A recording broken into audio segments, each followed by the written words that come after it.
The new Bellator MMA app is here.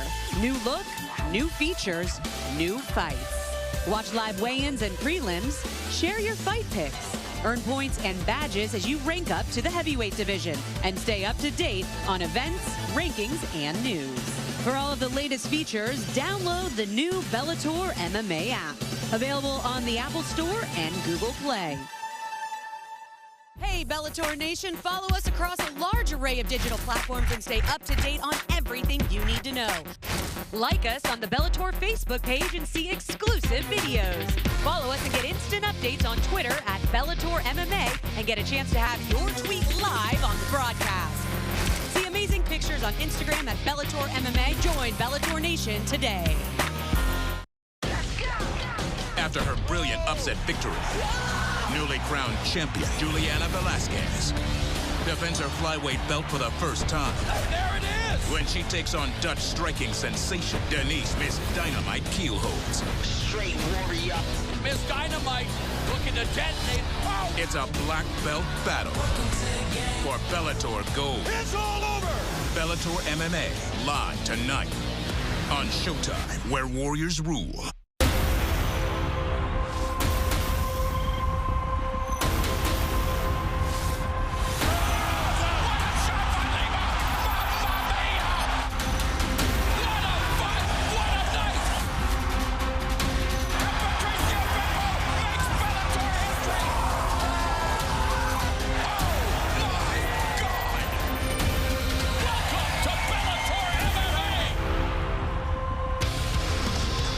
Welcome to Bellator 262. We are back at the Mohegan Sun Arena for another incredible night of fights. Tonight, a world title fight between the Bellator flyweight champ Giuliana Velasquez. She is undefeated and putting her perfect record and her belt on the line when she takes on five-time kickboxing world champ Denise Kielholtz. Well, that is our headliner and just one of the many great fights we have coming your way tonight. Good evening, everyone, and welcome into the fights here. I am Jen Brown, and joining me at the fight desk tonight is, of course, two-time world champ Josh Thompson. And, of course, who better to break down the Flyweight World Championship tonight than the former five-time world champ, Ilima-Lei Macfarlane. Thanks for joining us, champ. It's great to have you here tonight. Thank you. I'm so excited. I know you're obvious excited. reason. Let's talk about it then. Let's talk about it. We've got, last time we saw you, of course, was your fight against Giuliana Velasquez. She now puts her first title defense, she puts her belt on the line for the first time tonight. You said this is a matchup that you think stylistically is incredible. Tell us why. This is the matchup to make. I mean, arguably two of the best strikers in the flyweight division. And on top of that, they have the judoka background, both of them black belts in judoka. So this was obviously the matchup to make. Denise Kielholtz has been on an absolute tear through the division, getting finish after finish after finish. And, of course, Giuliana Velasquez, my former foe, you know, also defending her undefeated record. So, again, this is such an exciting matchup. Even if I wasn't commentating, I probably would have flown here to watch the fight. Well, Josh, of course, we know that Ilima-Lei has a lot to say about this, but I know that we love hearing what you have to say as well. So what are your thoughts about this matchup? Well, first, let's talk about the desk opening the show, because it's the desk side is the best side. That's why right. we open the show, and I love the fact that we are doing this. Okay, now let's get back to the fights. Overall, I think this is a fantastic fight, like Ilima-Lei was saying. It's meant to happen in terms of Giuliana Velasquez has been known to stand. She's good on her feet. She's a black belt in judo. She's very, very decorated as far as in judo as well. But she very rarely goes to the ground. And so that happening, putting Denise Kielholtz in front of her, we want to see the more well-rounded Giuliana Velasquez. And that's the best thing that we could have done, is put a five-time world champion in front of her and a kickboxer and just letting, hey, let's see what happens when she's faced with someone that will stand in front of her and throw and has big punching power. Totally. I mean, again, on paper, Denise Kielholtz is the best striker in the division. She's the Bellator kickboxing world champion. So let's see how Giuliana responds to that, facing a striker of that caliber. Let's see if it goes to the ground. Who knows? Well, I do love what she said. You know, Giuliana told us this week, she said, yes, everybody's expecting us to go to the ground, me to take her to the ground, but I kind of want to stand and bang with her. So it should be an exciting fight. That is our... what you wish for. That's right. That's so true.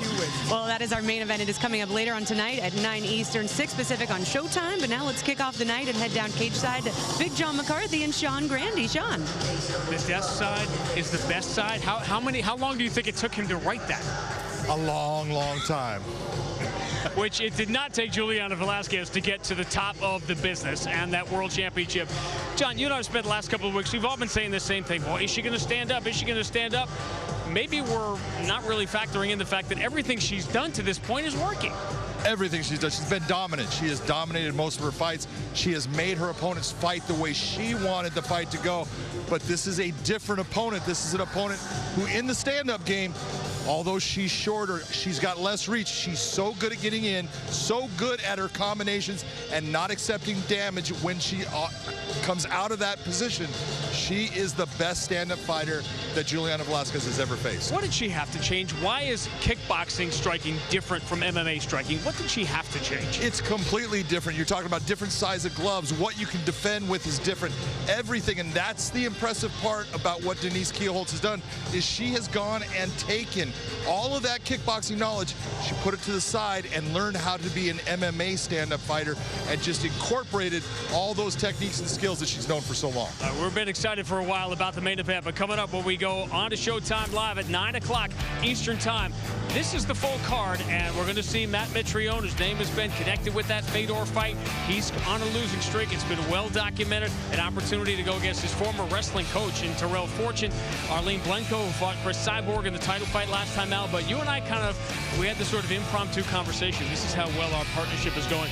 We both like the opening fight here because Johnny Eblen, this is a blue chipper in every possible way. But when you think about these Bellator blue chippers and their first loss that they all suffered, it all came to a veteran who had been around the block. This is very true, and Travis Davis is a guy who is very good in the stand-up, has a pro boxing record where he's undefeated. His ground game is very good, good submissions, he really goes after him. But Johnny Eblen is that guy he's that next step. He's the guy, smart, technically good, and a little bit nasty. We are 16 days away from A.J. McKee and Patricio Pitbull in the Featherweight World Grand Prix final. But when that is over, we'll finally start to sort things out at 155. Patricio Pitbull is the champion. He is at the top. This is where it starts, that chase at 155.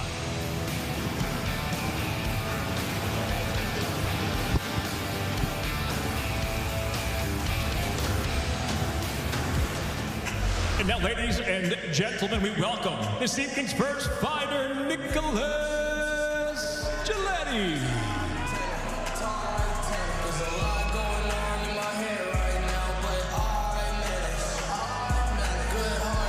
Only 5 men have gone the distance with A.J. McKee. Speaking of A.J., in a 17-0 start as we head towards July 31st. But one of them was a 7-time Bellator vet, Connecticut guy by the name of Blair Tugman, decorated college wrestler. He's had a second life as a high school and college coach, and this is one of his star pupils here in Nicholas Giulietti. He is one of his star pupils. Tugman is just durable, tough, and you got to look at, he was a veteran fighter going against a young A.J. McKee. He wasn't able to get the win, but he does have a great coach in Blair Tugman. We now welcome his opponent, Charlie the Cannibal Campbell. While we're all looking forward to putting this pandemic life behind us, one of the things that did bring us in MMA was unprecedented audio. What was going on in the cage, in the corners, you could hear everything. Other thing, the reverse of that is that you can hear the announcers. And Charlie Campbell, in his Bellator fight, said he heard, I'm sure it was Josh, by the way, it had to be Josh, but he heard the announcers talking, and he said it sort of spurred him on during the fight. I'll tell you what, he was so impressive in his debut fight against a very young and talented Nenona Dumb. He ate him up with leg kicks, and he was smart in the way he did it. He continuously went back to the technique. He eventually finished the fight with that technique. Let's check out the tail of the tape on our prelim opener. This lightweight matchup, take a look at the height. Both guys are the same. The length is almost the same. This is going to be a very fun, entertaining fight. Fun, entertaining way to begin our night is with Michael C. Williams. Ladies and gentlemen, good evening and welcome to Bellator 262, the prelims. Begin now. We thank those that are joining us streaming live on YouTube at Bellator MMA and Showtime Sports as we kick off the night here at Mohegan Sun Arena with 3 5-minute rounds in the lightweight division. Introducing the blue corner. At 6 foot, weighing in 156 pounds even. His professional record, 2 wins, 1 loss, from Wallingford, Connecticut, presenting Giulietti. And across the cage, his adversary, fighting out of the red corner. At 6 foot, weighing in 155 pounds. As a professional, 3 victories, 1 defeat, from East Rockaway, Long Island, New York. Introducing Charlie the Cannibal Campbell. And the referee in charge, Kerry Hatley.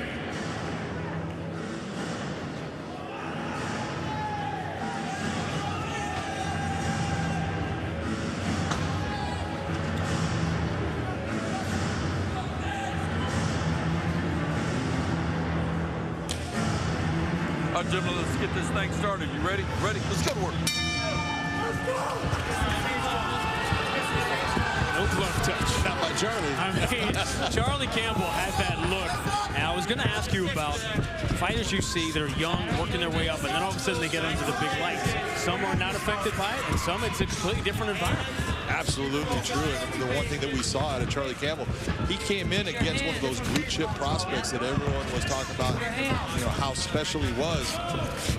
He was not affected in any way. He took charge of that fight after about the first 3 minutes, and it was his fight from that point on. Beautiful fight.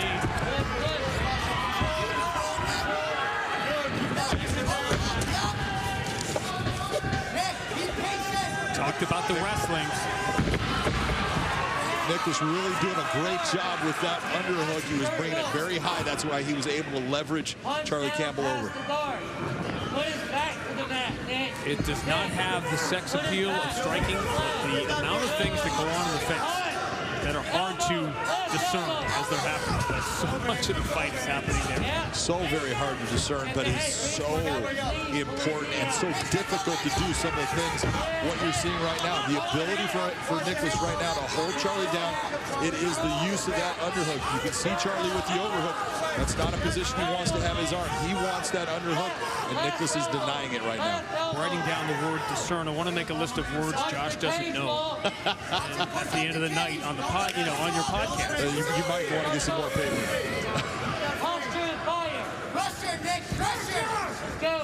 And Charlie's doing a good job. What he's trying to do is frame out, but you can't do 2 things at once. You've got to take your time, use that frame, then bring your hand out so you can posture yourself to get back up. Nice 2-on-1 by Charlie Campbell right now. You see Nicholas just trying to control position. He's trying to get that hook inside. That's going to help him hold that position. Throughout this night, we're going to talk about very good strikers, but in trouble against wrestlers with, superior wrestling. Well, man, if you can take a guy off of his feet and he loves to strike, you've taken away a ton of his tools. One hook in, trying to flatten him out. You can see how Charlie Campbell has his right knee bent. Well, Charlie Campbell comes from Law MMA. You're talking about his jiu-jitsu's with Matt Serra. He knows the ground game. It's just sometimes when you're in against that guy that he's just one step ahead of you, and right now that's exactly what Nicholas is. Longo, that whole group on Long Island. And Charlie Campbell's one of those guys that obviously does not lack confidence, and there's a tendency to roll your eyes when the 2-0, 3-0 guys start talking about being a world champion. But you know what? Everyone that ever became a world champion was that guy when they were 2-0 and 3-0. You got to believe in yourself. If you don't believe in yourself, it is not going to happen. Doesn't matter what anyone else says. You have to have that belief. Now, for Charlie Campbell, you just said you have to survive this round. You're going to lose this round, most likely. Most likely, unless he can get himself back up and do something. But he's been working the whole time. Look at that beautiful lacing of the arm by Nicholas. He's taking that right arm. He's holding on to the right wrist and pulling it back. That's keeping Charlie in place. Beautiful transition. Look at that. Hard to tell how deep it is from here. Not in a great spot. Charlie Campbell just trying to keep himself safe for the next 90 seconds. Giulietti is all over Charlie Campbell right now. Good first round. Both of his wins have come in the first round. Both have been knockouts. We talked about the wrestling background with Blair Tugman. The one thing that Charlie has been able to do is he's kept that right hook from getting in place. So Nicholas has been doing all of this work with just the one hook. Charlie Campbell gambled along the fences. You gamble against a wrestler early in a round, you run this risk. Absolutely. That's why you say get to the center of the cage, control the center. That's where you want to be. Up. We'll see for how long. Pressure on his hands, all right? Not just. Trying to use a Kimura grip. Turn left, turn to your left. Now he's got it. He didn't have to do that backwards. That's a little wishful thinking from there. Oh. Long finish to the round here. Campbell and Giulietti's not trying to. He used a lot of energy, you can tell. Yes, he did. He's taking a lot of shots right now. He is, and all of a sudden he's in trouble. He realized he better get this back down, and now he left his neck exposed. This is one of those ones. This makes it hard on the judges. It really does. Really coming on. Nicholas, who has done all that good work, he's starting to take a lot of damage here. That's another good shot that got in here. Beautiful job going to the body. This is why your clinics, your judges' clinics are full. These are the ones you go, yeah, being a judge really sucks. Well, they want to do ranked voting, right, in all these different states now. Maybe there's a new way to. It is so 5 minutes. We've been talking about this from the beginning of time, but 5 minutes is so long, and there are so many different fights that can take place within the 5 minutes. We all go back to Marvin Hagler and Sugar Ray Leonard stealing the final seconds of a round, and it's easy to remember the last 30 seconds of the round, which were great for Charlie Campbell, but he spent the 3.5 minutes before that not only on the ground, but in some danger. And here's the moment where it all turned around. You saw him. He was looking for the Kimura grip. He did not have it right. He readjusted, gets the Kimura grip, puts some pressure on that arm, and then switches position, and right away starts launching knees and punches, and the kicks were the big difference. And we saw that Charlie Campbell's got very hard kicks in his first win. All of those were hurting him. You could see that Nicholas Giulietti was having a problem with him. Yeah, keep it that right knee of Giulietti. He got hit there. And this is the real point to bring out here is look at who the doctor is looking at. The guy who, for 3.5 to almost 4 minutes, was doing all the good work. He's the guy that the doctor is looking at saying, I'm concerned about you. All right, here we go. Round two, ready. Let's go to work. You got to give Giulietti credit for going back to the glove touch and trying to get it in that first round. That Charlie should have learned right here. He wants to stay inside of that circle. You see that black ring in that circle. That's where you want to be. All right, so which way does that first round go? You know, I'll take a look at it. And the way I look at it is Charlie Campbell was, as far as positionally, he was beaten. But you look at who won the actual fighting components, the guy that took the damage. Giulietti took the damage. I'm going to give it to Charlie Campbell. And he's taking more damage now.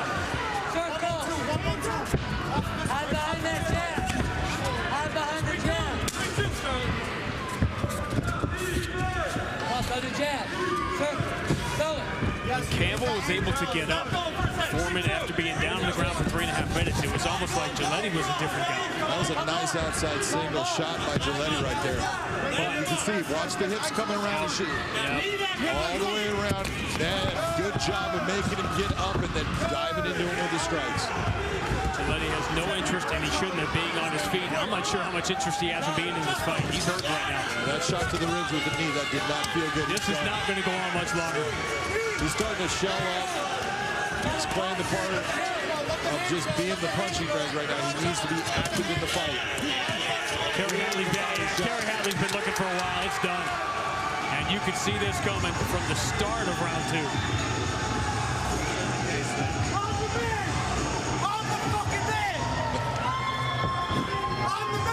Oh, it's good to be young, isn't it? Oh, yeah. I'm the man! I'm the man! Give me 20 minutes, I'll fight again. That would be 7:10 Eastern time.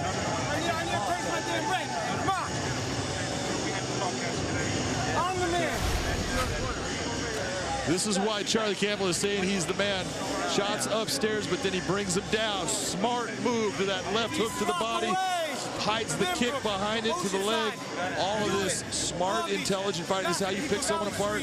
You see that shot to the body, the fight is over. That is like someone taking a dagger and just driving it deep into your side. It's horrible. I'm not fighting for free ever again. Let's go.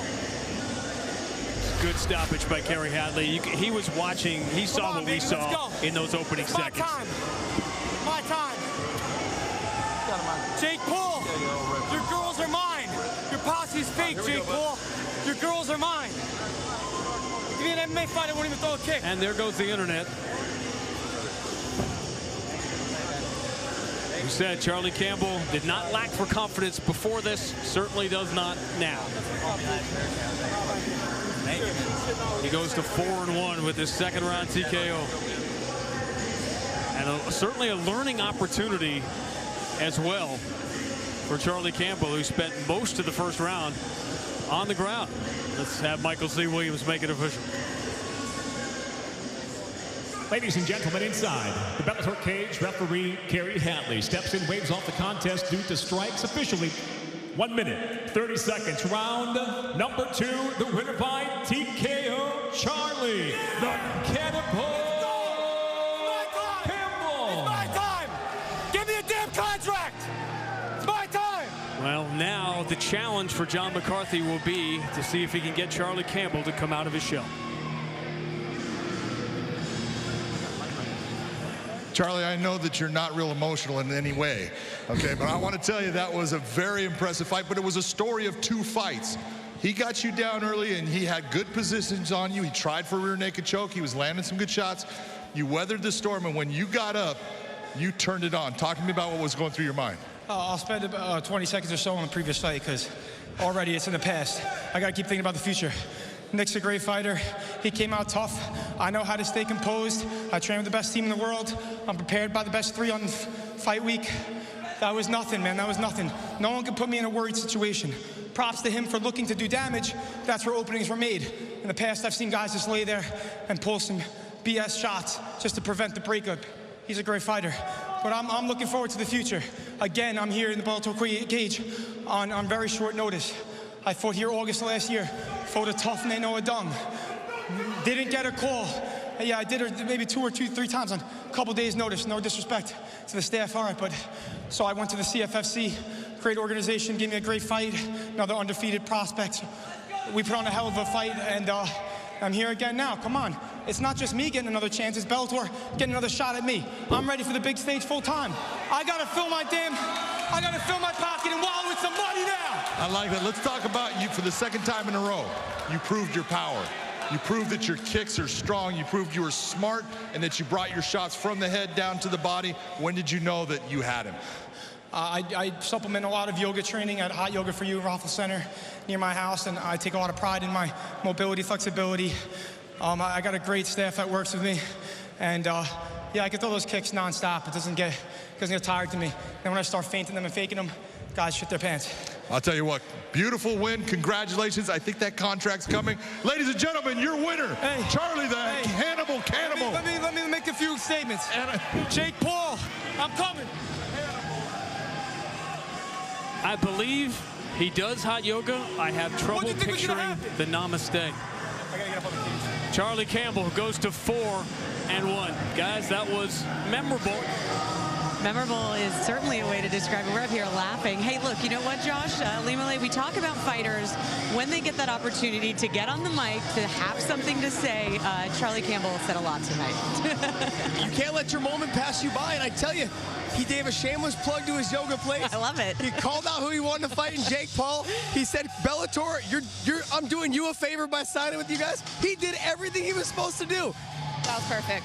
It was perfect. I thought it was brilliant. And he gave respect to his former opponents, too. So that's the most important thing, but I love that East Coast attitude he had. I'm a fan, a Charlie Campbell fan. I think we all are going to be a fan after tonight. Hey, that's the way you start the night.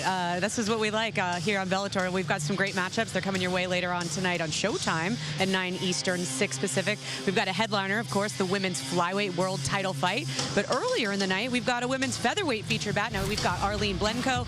She is taking on Diana Silva. Now, Limale, I know you said tonight it is all about the ladies. So what do you like about this matchup? What I love about this matchup, you know, besides Arlene Blenko, I'm a huge fan of her. But, you know, it's just it's seeing her come back from her last fight, having a full camp this time with one of the best camps in the world, Jackson Winkler camp, I'm excited to see what she's been able to put together in preparation for this fight. But standing in her way is a very, very durable, formidable opponent in Diana Silva, who we saw gave a hard time to Julia Butt. Yeah, so extremely tough, also trains with very high-level female training partners, which is very important. Ask any female fighter, it is important to have female training partners.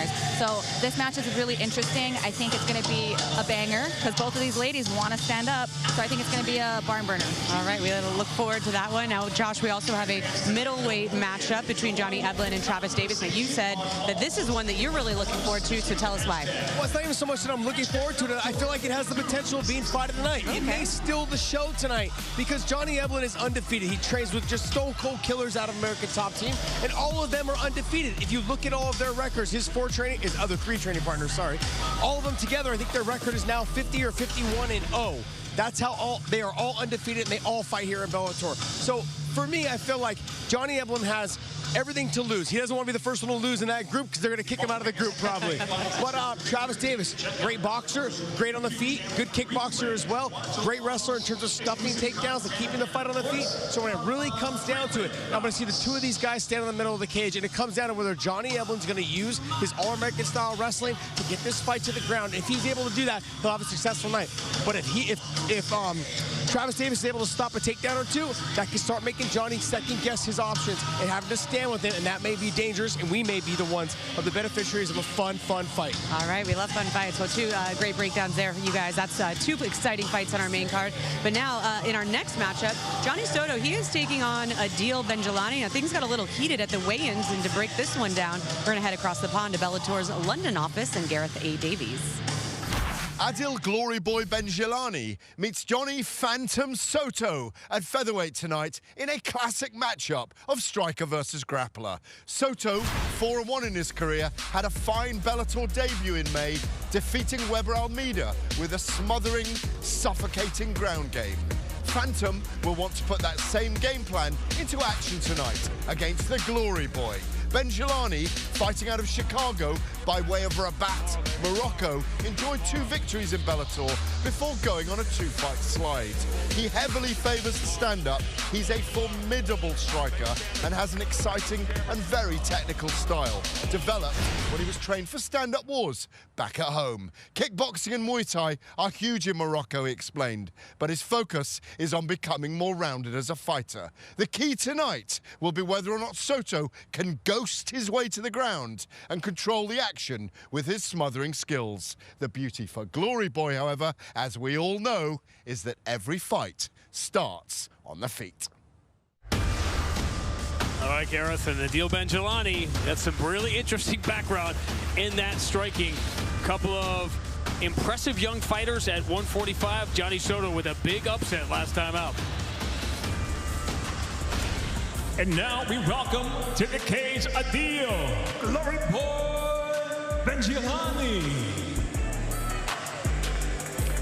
And you heard Gareth A. Davies mention the nickname, which is now 13 years old because Adil Benjilany got it a lifetime ago, medaling at a full-contact national event in his native Morocco. That's an accomplishment. So is acclimating from Morocco to winters in Chicago. But that is what he has done.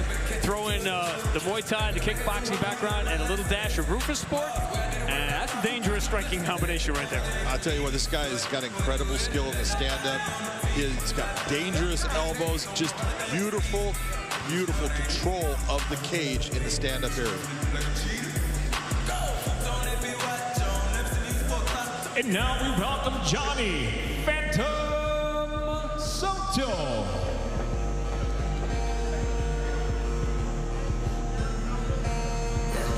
Not hard to peruse the internet and find odds on any of these fights.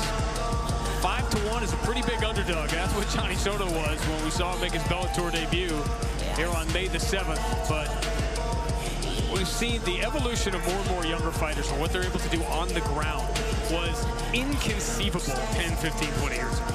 Oh, the skill level is just so much better. People, they just have incredible transitions.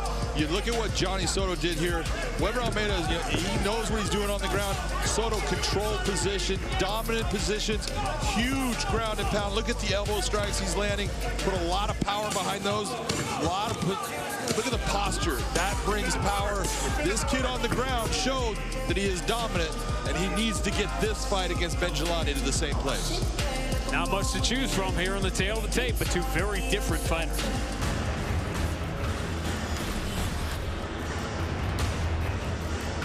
Both guys young fighters, young in record and young in age. This is going to be an explosive battle. To Michael C. Williams. We welcome all those tonight joining us live across the UK on BBC iPlayer here at the Bellator 262 prelims as we go now to 3 5-minute rounds in the featherweight division. Introducing blue corner at 5'11", weighing in 146 pounds even. His professional record, 5 wins, 3 losses. Originally from Rabat, Morocco, he fights out of Chicago, Illinois, Adil Glory Boy Benjilany. And across the cage, his adversary fighting out of the red corner at 5'9", weighing in 145 3/4 pounds. As a professional, 4 victories, 1 defeat from Escondido, California. Introducing Johnny Phantom Soto. In charge, your referee, Kevin McDonald.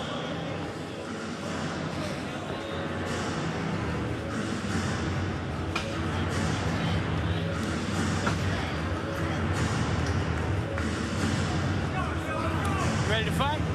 You ready to fight? Yeah, let's go. You heard Josh say Johnny Apple, Travis Davis could steal the show on the main card. This, to me, is the one that could steal the show in the prelims. I'm telling you, Benjilany is so good in the stand-up.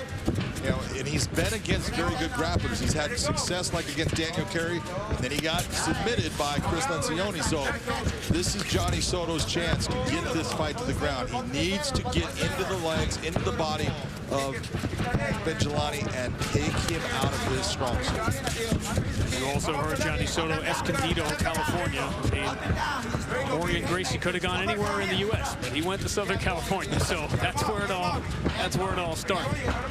Luckily for me, he did. You know, what if he had gone to, you know, like Wichita?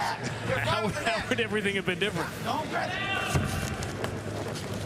Saw Benjilany looking for a guillotine, but it was never in place because of the body position of Johnny Soto. On the ground, submission-wise, Johnny Soto knows exactly what he needs to do and when to do it.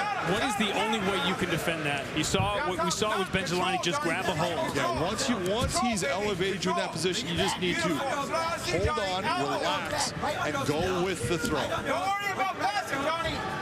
Don't worry about like being in an airplane in turbulence. Yeah. Right? Just go with it. You got to go with it. Get your arms free, Johnny. Stay there and beat him up. You can't get up. Cage the cage. Bother him. Put his head down. You see that far side underhook by Johnny Soto with his left arm. That is exactly where he wants to be. That's going to keep Benjilany's back to the ground.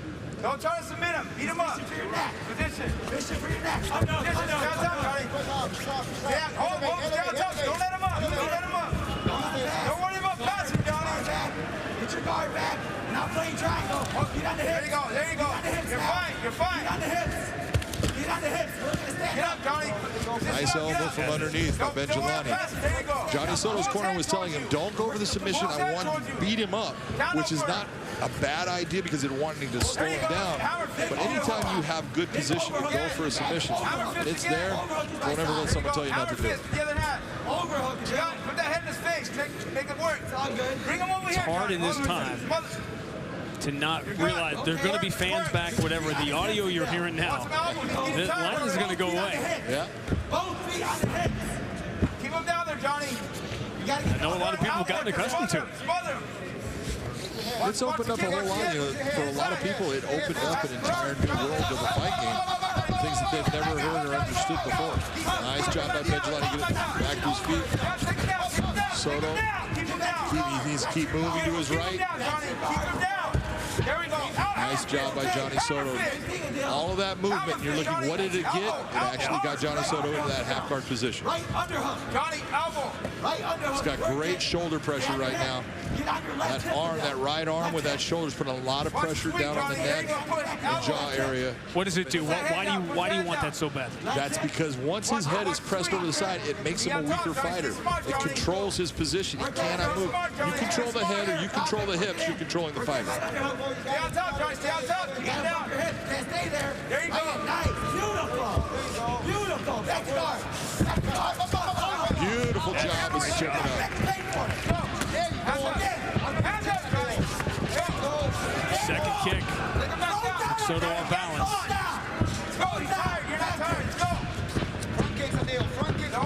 Talk about a fight as promised for two fighters that want to do it a completely different way. He's making some mistakes here, though. He needs to really compose himself in the stand-up.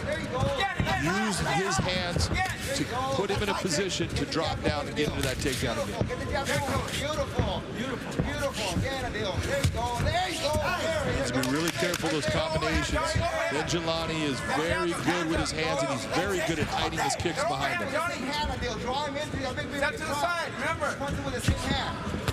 There you go. That was a good hook. Hands up, Johnny. Hands up. Hands up. That would be what we call it, as Josh Thompson would say, shooting a shot raw dog that is not going to get you anywhere. Good hook to the body by Johnny Soto. Isn't too obvious? Up and down, chin down. Chin down, smart. All day. Put the high kick behind that. It's one thing to know where you want the fight, it's another to get it. That is exactly the truth. Stop reaching. Take him back down, Johnny. Let's go. Control that under right there. Hold that down. There you go. You got it. Nice job getting his hands together. Use his legs to get his hands together. Not much time left in the round, though. 10 seconds, Johnny. You're good. Beautiful. Interesting back and forth round one. Clean break.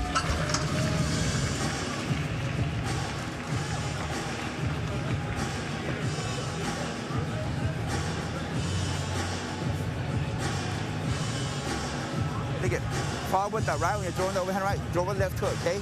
You're throwing overhand, he's putting his head out there, throw an uppercut if you need to, you know what I mean? You're fine. Get him back to the ground. See how your straight punches are landing easily? Throw a cross behind it. And he's reaching for that low kick, so it's will come high right kick. The high right kick's there all day. Look at me. Hey, pay attention. Look at me. Look. We took you down. We got up off it. We know what we're doing. You're smart there. Stop reaching over the head when he shoots a double. Push his head away. I'm pushing his head away. Make it uncomfortable. You're reaching over. We're not going for the guillotine. Pushing his head. Make it uncomfortable. He can't come in. He's trying to do this. You're hugging him. That's why he's able to take you down. That's why he's able to pick you up. Pop. We're going to win, though. Down, please. Seconds out. Agree with that? Absolutely. Bilal Muhammad is giving him the exact right information. He's telling him the right thing. Straight shots. He's talking about you're grabbing over the head. Don't do that. Exactly what he should be telling.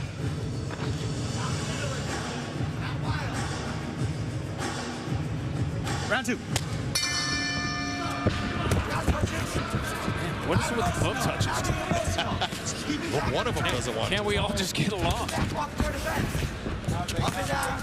Keep that jab going, Adil. Keep that jab going. Right now, if you see Adil just throw straight punches down the middle, that's going to cause Johnny Soto a lot of problems in getting into his body to get the takedown.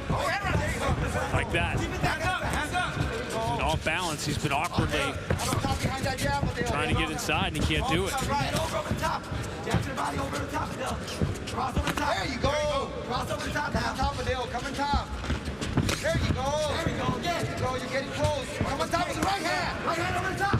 Nice job by Benjilany to go to the body. But that right hand is open. Look at where the left hand of Johnny Soto is. That's why his corner keeps on telling him right hand over the top. There you go. Set it up. There you go. Set it up. Turn it up. Set it up. There you go. He's shooting now. And all those kicks that he's landing right there, it doesn't. Soto's kind of shucking it off like it's nothing. No, those are slowing down. Everyone that he's eating is slowing down that next shot.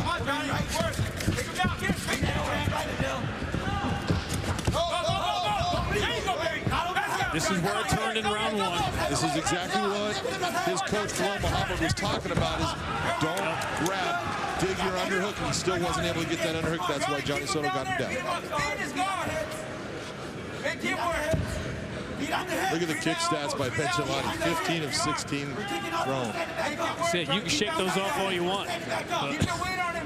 Those numbers don't lie. They won't lie tomorrow morning either. One of the things you got to love right now, look at the positioning of Benjilany as far as he's not closing guard. Now he does, as I talk about it. But the feet were on the hips. That's what's going to get him up or make him offensive. Nice job of pushing down on the head. Now he can use the cage as a balance point to get himself back up. He needs to dig. Again, he's going over the top. He needs to dig under. Now that he gets under that arm, dig that arm up.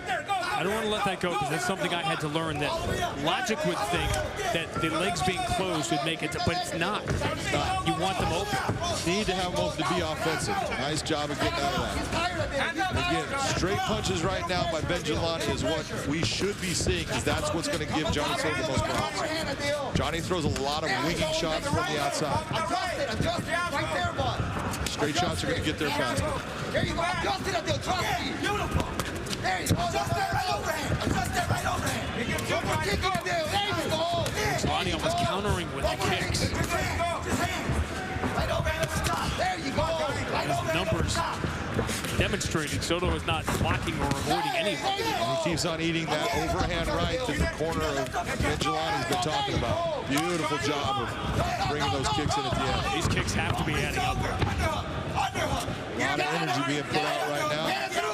What you're seeing by Johnny Soto is trying to go back to that sitting. He's going to try to hook the leg. Benjilany needs to dig that underhook on that left arm of Johnny Soto and bring it up. Throwing the 20 kicks landed by Benjilany on top of those strikes you saw. Take it back, Johnny. Use that wizard now. Use your arm. Take it back, Johnny. Get it. Get that arm down. Pull that arm out. All the way up. Stand up. You knee him right there. Don't stay there. Knee him. Knee him. Don't stay there. Turn into him now. Get her knee down. Turn into him. Take it back down, Johnny. Let's go. Turn. Let's go, Johnny. One more time. 1 minute, Johnny. Let's go. Remember, he was able to get Benjilany to the ground a minute into the first round. And hasn't been able to do it here at all. He's not doing it the same way. He's using his leg to force the leg that he's going after of Benjilany to come inside. 1 minute, Johnny. Let's go. Can't stay there, Bill. Just wait right there. Johnny Soto working very hard here. He needs to get this takedown with all the energy he's using. Keep your hips out. Big sprawl, Bill. Seeing all these little shots by Benjilany, they're nothing. They're aggravating. They're not going to hurt Johnny Soto. She said all this energy expended. If he was struggling on the feet with Benjilany at full strength. If you use this much energy in trying to get Benjilany to the ground and it does not happen, that does not set well for your psyche. Get it right now, right now. 20 seconds, Johnny. 20 seconds. Let's go. Get it. Johnny Soto just tried to readjust to get that takedown. Benjilany needs to splay those legs a little bit more. Don't let him close his hands. Nice job. Johnny Soto finally gets that takedown, but little time to do 5 seconds left. This has been good stuff. Wing break.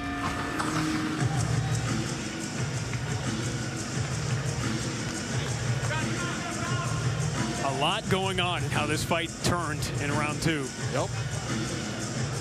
Benjilany really took over the fight with his stand-up, being crisp, just short, straight shots, good kicks. You gotta get your no more punches unless you get a high kick, no more low kicks. You gotta address that underhook. No more low kicks if you couldn't hear that. Look at him. Pay attention.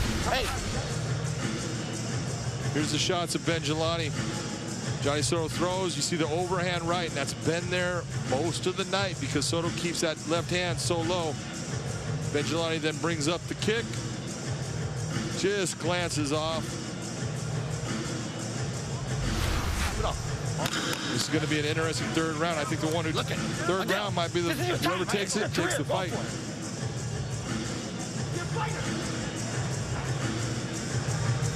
Johnny Soto used a lot of energy in round 2. Third and final.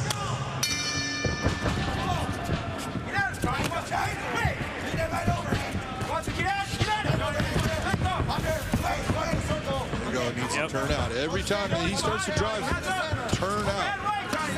Nice body shot. These are good shots. And that that was more defensive in nature by Soto, that level change. That was because that one hurt. That was, it's raining, I need an umbrella. I waited until you took a drink. That's a nice one.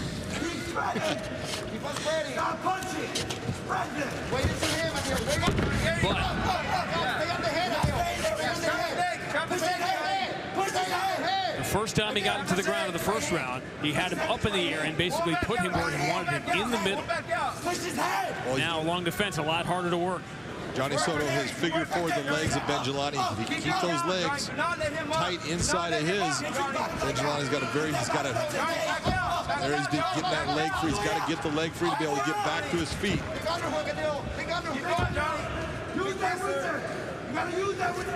Now a lot of pressure on this, but you're seeing Benjilany put both hands to the ground to keep himself from hitting the canvas. Amazing how important this has become in the training. Smart, nice move by Johnny Soto. Tried to step around with the leg, then slice that foot inside of that gap. Talk about the evolution here along the fence, because Randy and Chuck were in there. No one was yelling at Wizards. No, even though they both knew exactly what they did.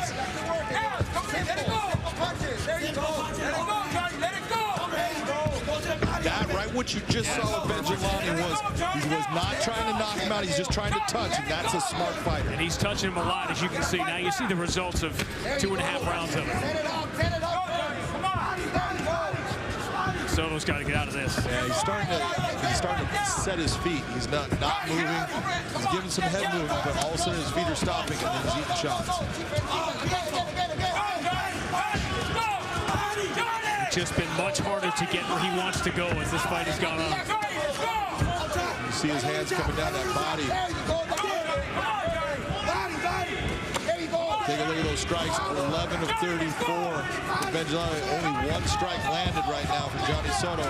He's been trying to get this fight to the ground. We'll see if he can do it here. Benjilany needs to really dig that underhook. That'll keep him on his feet.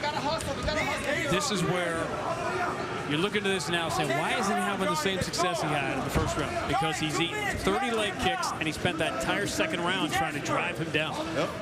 There you go. Nice job of Benjilany trying to get that arm up high. Johnny Soto being tenacious going after this takedown.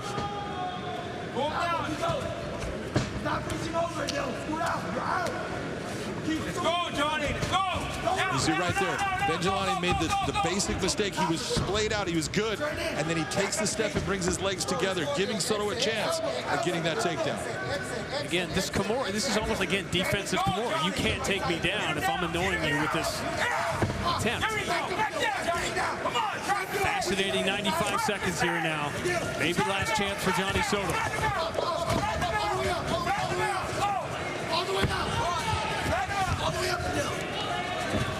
It's just very difficult in the position that Johnny Soto's in to do any big damage. He's trying, but with the fence there, it doesn't make it easy.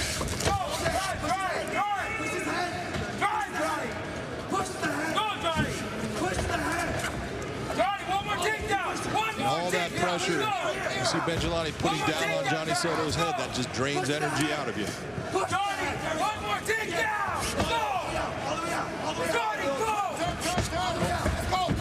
Mind is willing, but the body doesn't have it at this point for Johnny Soto, and now he's back where he doesn't want to be.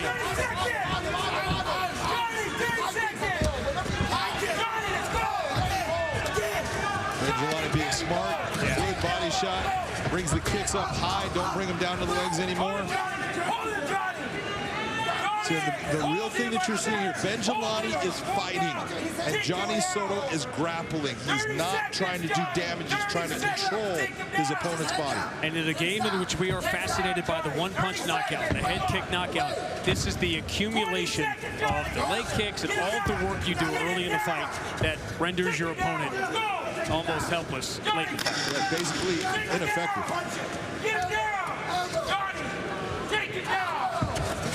Never know how the judges are going to see it, but this was really good work by Adil Benjilany to turn this fight around.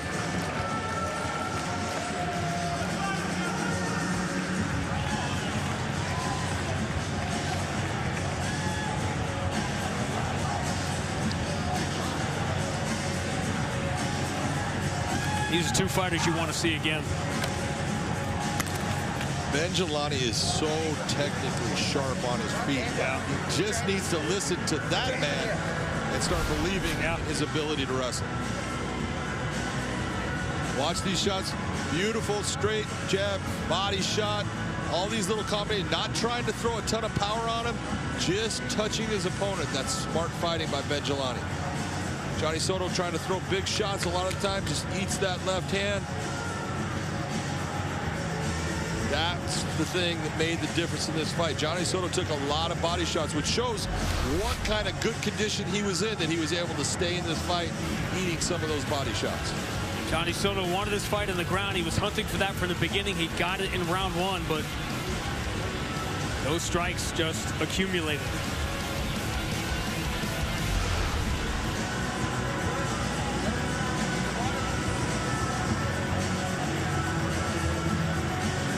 Muay Thai, kickboxing background of Adil Benjilany, doing it for a lot of years.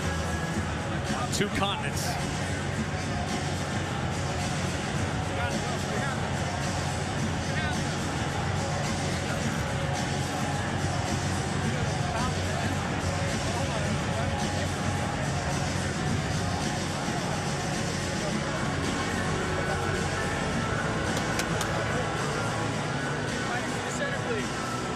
A close fight, a fun fight. Let's see how it turns out. Michael C. Williams will tell us.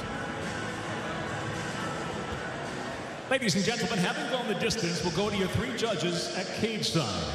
All 3, Doug Crosby, Chris Lee, Marcel Varela. All have it exactly the same at 29-28 for the winner by unanimous decision. Adil Glory Boy Benjilany. I've been counting so many hours. Nah, forgot counting. Talk to you, baby. The winner is with John McCarthy. Adil, that was a beautiful performance on your feet, but let's talk about the wrestling that you were having problems with at times. He was trying to take you down the whole fight, and you were fighting your way out of those positions. Talk to me about your wrestling. First of all, Big John, I'm so happy to be back here. It's been 15 months, and 15 months I've seen the lows of the lows. I hit rock bottom. When you heard about rock bottom, there is no other way to go but up. I picked myself up, I came back here, and I performed. And if you're a Bellator fan, you attend tonight, or if you sit right now behind your screens watching me, Adil Benjilany, I have the obligation to come here and perform and give you 100%.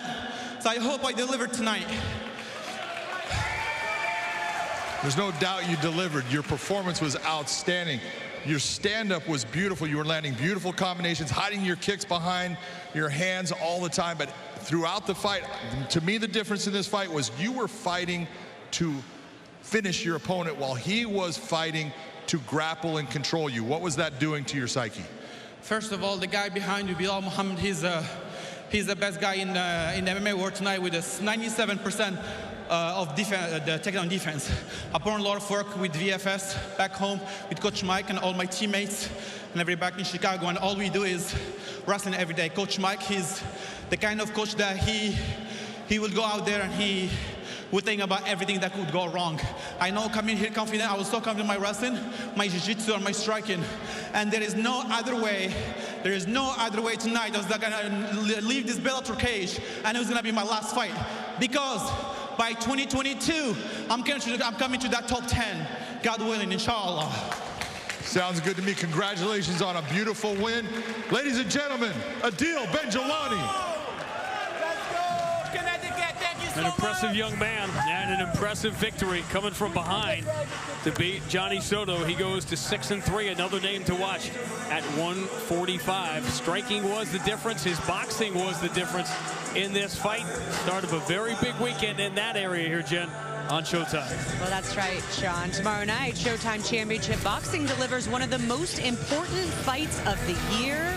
Jermell Charlo looks to unify the 154-pound title by claiming the WBO belt from Brian Castano. Now, Carlo aims to become the first truly unified and undisputed super welterweight champion with all 4 titles. Now, that is tomorrow night at 9 Eastern, 6 Pacific, only on Showtime.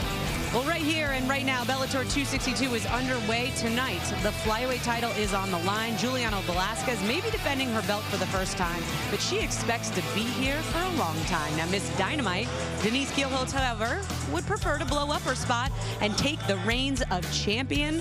The main event kicks off tonight at 9 Eastern, 6 Pacific on Showtime. Well, lots more Bellator action coming your way. But first, let's talk about the bantamweight division, guys. Now, President Scott Coker, he has hinted at a bantamweight world, welterweight world Grand Prix, in our near future. Now, tonight we've got 2 fighters that are looking to make a statement and hopefully make it into that top 10. We've got Mateus Matos. He's taking on C.J. Hamilton. Josh, break this one down for us. How do you see this one going down? I mean, it's going to be a great fight. Whether it comes down to this, Hamilton's got to be able to utilize his wrestling to open up his stand-up. Matos is a great sprawling brawler. They both have a similar opponent in Magomed Magomedov. And in talking to both of them about that similar opponent, guess what? Neither one of those guys are like Magomed Magomedov. So when it comes down to comparing the 2 of them together, they take nothing away from that. Because they have a similar opponent doesn't mean anything. They don't fight like Magomed Magomedov. So when they're going to fight each other, I expect to see Hamilton trying to get to a takedown on Matos, Matos trying to sprawl and brawl and throw the heavy hands. That's what I'm looking for tonight from both of them. Well, I'm going to have to disagree with you. You don't know. Surprise, surprise. No wonder, no wonder. I actually think it would be in CJ's best interest to keep it standing on the feet, use his footwork, use his movement, his quickness. He's a very explosive fighter. We saw that Matos actually kind of gave Magomedov a hard time getting him down. I mean, even though he was dominated, Magomedov is one of the best wrestlers in the whole world. So just Matos presents a very difficult challenge to CJ should he try to use his wrestling. So again, I think CJ should use his quickness, his footwork, his movement to try to squeak the win out. I think that he needs to mix it up. That's all I was saying. I wasn't trying to argue with you. No, but I think great game plan. I have to agree with you. I'm just going to say I love hearing someone say, you know what, Josh, I'm going to disagree with you. The punk getting punked a little bit. All right, well, to get more fight insight into this matchup, let's check back in with Gareth A. Davies in London. Gabriela G. Daddy Golfin and Diana Pantera Avzaragova meet in a flyweight matchup tonight, and one that promises to be an explosive encounter. Avzaragova from Grozny, Russia, made a powerful statement in her promotional debut back in April when she defeated Tara Groff with an emphatic 29-second knockout. Undefeated now in 3 fights, it was the first knockout win for the 22-year-old who has a wrestling background, which includes being on the Russian national team. Underdog, Gabriela G. Daddy, 2-2 in her career, hailing from New York, makes her promotional debut tonight. Having amassed a 5-1 amateur career and winning her opening 2 pro fights, she's now looking to reverse a 2-fight skid. It would be no surprise to see the Russian Pantera alternating between headhunting and takedowns as the Russian looks to impress and enter the Bellator rankings at 125 pounds. And as Alima said, Gareth, it is the night for the ladies. We will end with a world championship at 125. In the meantime, our eyes on a young prospect who has drawn a lot of eyes. And now, ready to make her way to the cage, Gabriela G. Daddy Golfin. Queens is in the house. G. Daddy making her Bellator debut, and when you listen to her interviews, when you watch her, there's a great personality there and a sort of freedom of spirit, which, John, I think is the only way you have to be when you come in as a mammoth underdog into a situation like this. It was a freedom of spirit the way she came down that ramp. Could you do that? She did not.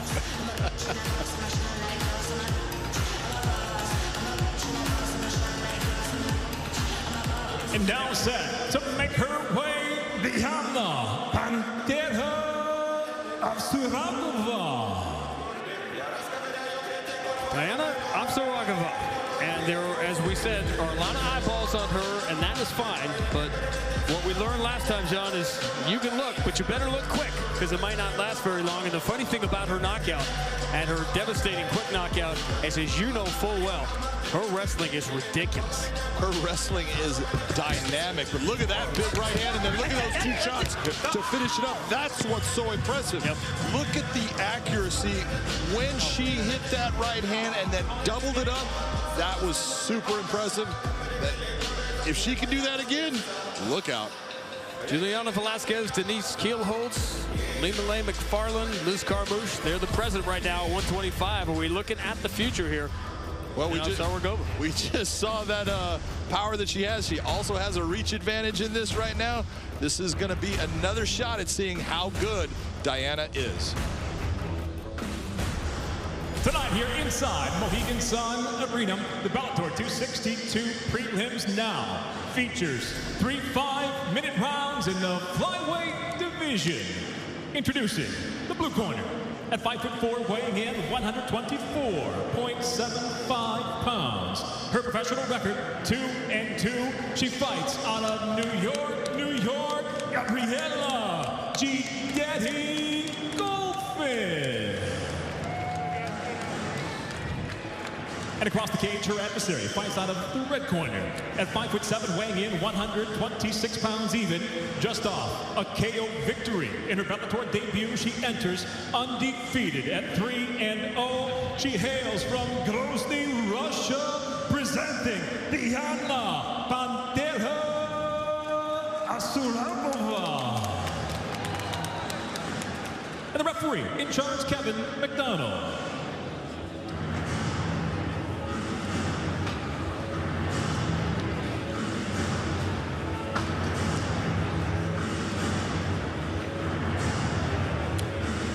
Ready to fight? You ready to fight? Let's go.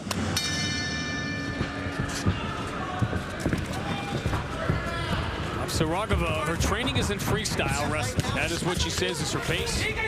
She was as surprised as anybody by the quick knockouts last time out. I don't think anyone's going to be surprised if it happens again. That was a big right hand she landed.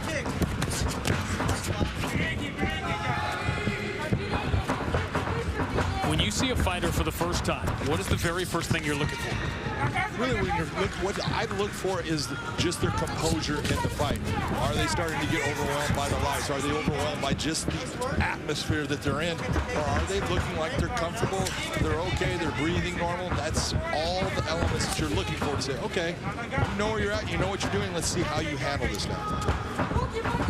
You can drill things in the room a million times, but you can't drill with the lights. No, that was right there what you saw. Beautiful right-hand counter.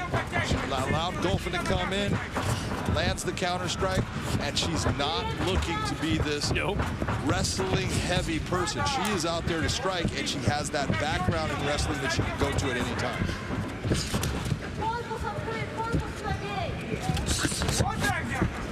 Right got in.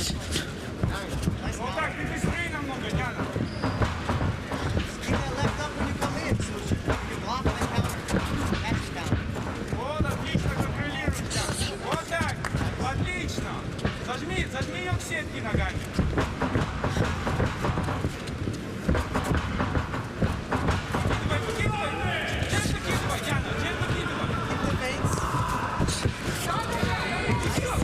This fighter has been terribly active. And the 3 fights and 3 wins for Saragova have been 2 years apart. It's the first time she's fought twice in the same year. Nice elbow across by Diana. Which is an indication when we talked to her the other day that this is becoming a little more of her life now. Yeah, she is committed. She's talked about this is where she wants to be. This is her goal, is to be world champion. It's just going to take time. People have to give her time like anybody, but she does have some outstanding skills. I was amazed the first time I watched her wrestle. Her suplex was technically beautiful.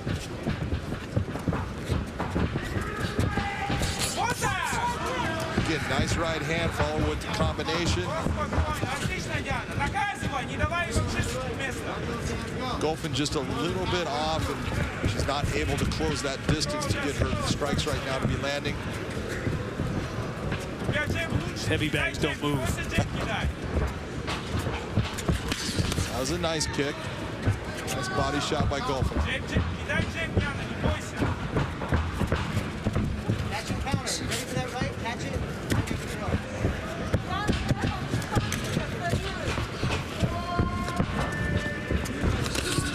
Nice right hand again by Diana.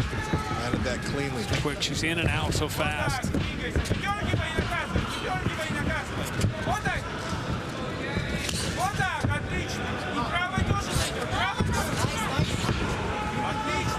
First leg kick to try to set something up, and then Golfin caught the second one.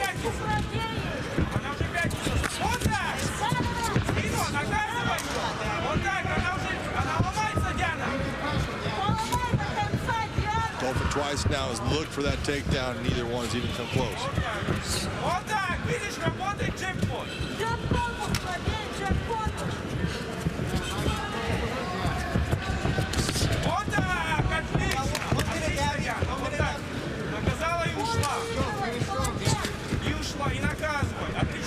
You're sure about this wrestling thing, right?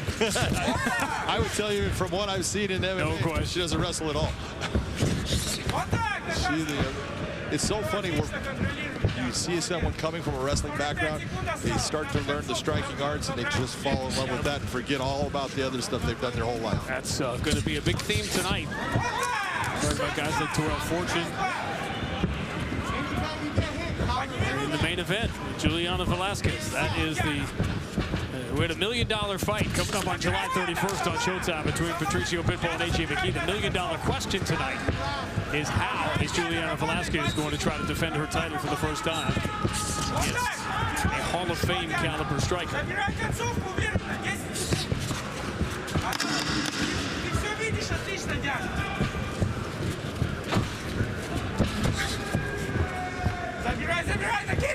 Saragova in complete control of round one.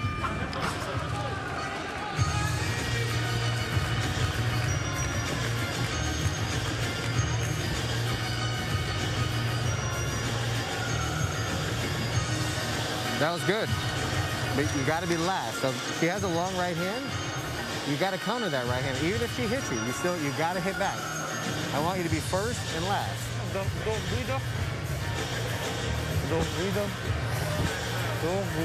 Диана, все отлично, ты все видишь. Ни одного удара не было такого, который ты не видела. Ничего ты не пропустила, нормально. В корпус она с ноги тебе попала, и все. На нога, ты когда уходишь, она вообще тебя не настигает. So she's feeling jab ты должна. It looks like she took a little more damage than we may have thought. Was that what? That was my interpretation of that.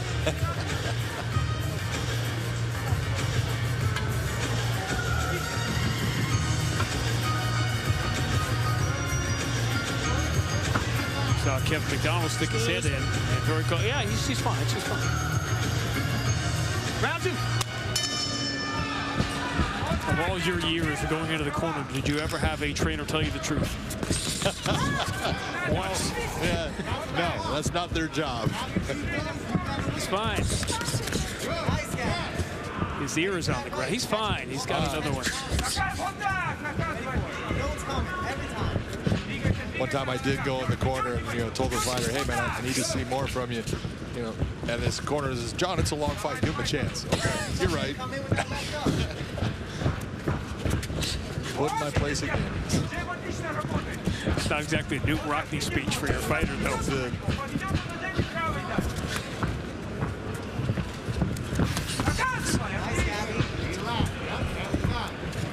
Step in, she throws the right, catch it down.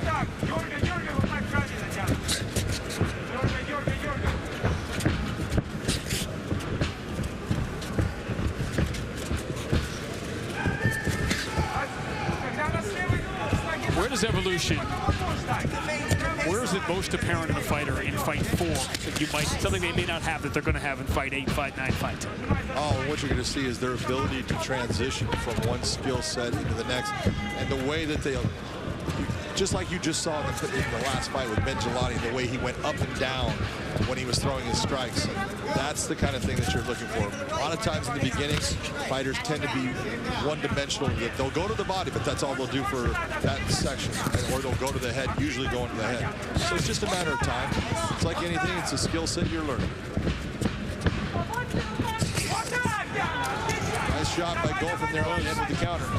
If you are Avsaragovan's corner here, do you want to see some of the wrestling? Absolutely. If I was in Avsaragovan's corner right now, I would be telling her, hey, stop with this outside stuff. I want you to move forward. I don't want you moving backwards. This girl, there's no way in the world she should be backing you up. See, right there, come forward now. You just landed a good counter shot. Now step forward and put pressure on her.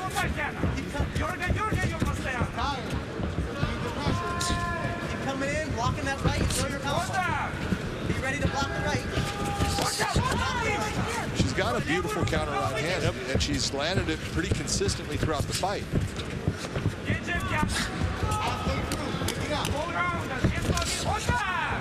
Because Golfin is coming in, and she's having to overextend a little bit, trying to get to her just because of the range difference. The opportunity is there. Yeah.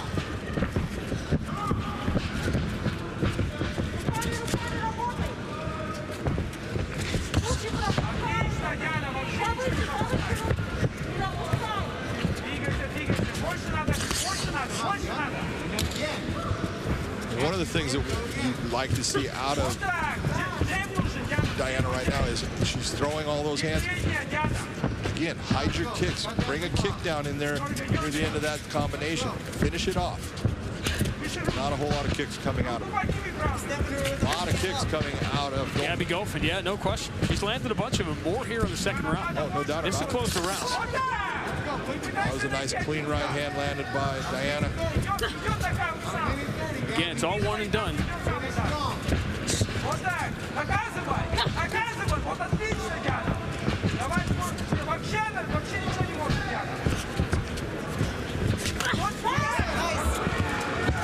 Spinning kick didn't have the distance, and now almost inadvertently.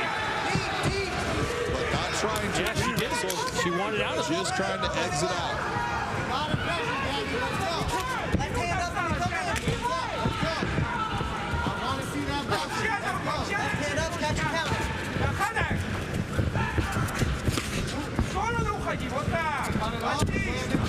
You could see why a decision would be made that her advantage would be bigger in the stand-up coming off the last fight. But the way it's playing out, you almost want to try it. Well, it doesn't make sense in any fashion if you're thinking about if you're that good with your wrestling, utilize it, take this girl down, put her on her back where she can't hurt you, and you can do damage to her. Now, if you're going against someone that's great with submissions, I understand why you don't do it. But if your opponent is not this great submission master, then it's time to put him down, use that good ground and pound that you've been working on also, and put it to work.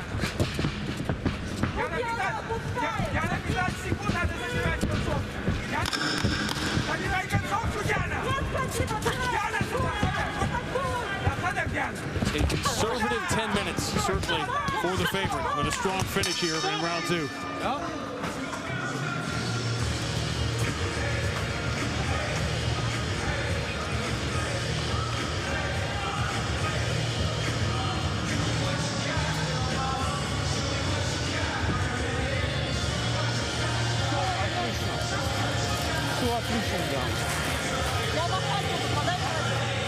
More combos. And throw some more right kicks, too, not just that inside kick. All right? And it's...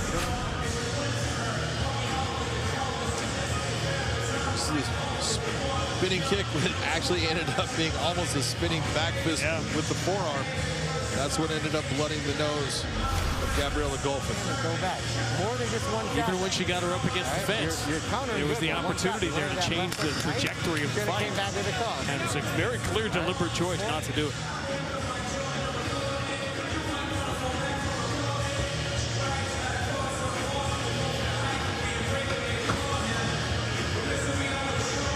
a reluctant 10-9 though. Anyway, I mean, it's hard to. There's no thought that she's losing these rounds. No, it's just not what we thought they could be. But she's also not finishing the fight.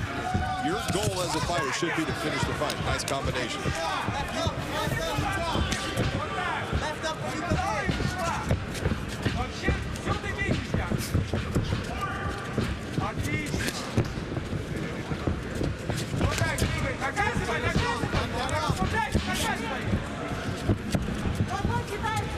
So you're in minute 11 here, and Gabby Golfin, who came in as a big underdog in this fight, is still there. She's taking some damage, but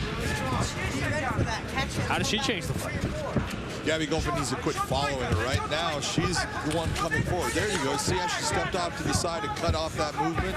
That's what she needs to do. But once you step to the side, now step forward and throw.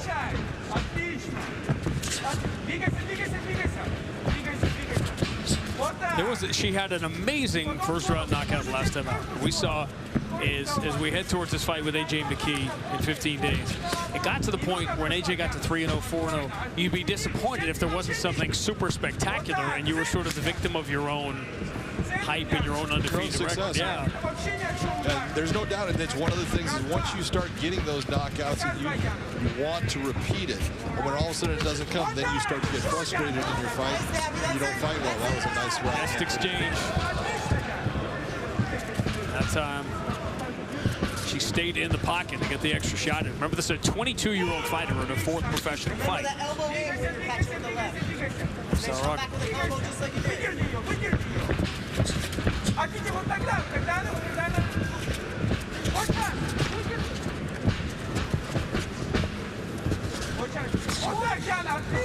Saragova's got a lot of, you watch what she's doing. She's giving good feints, but then she's not following up on the feint the next time. She's doing something different. Once you see what that fighter that you're up against is going to do in a reaction, use it to land your shots in the next exchange. And she's literally seen it 24 times. Exactly.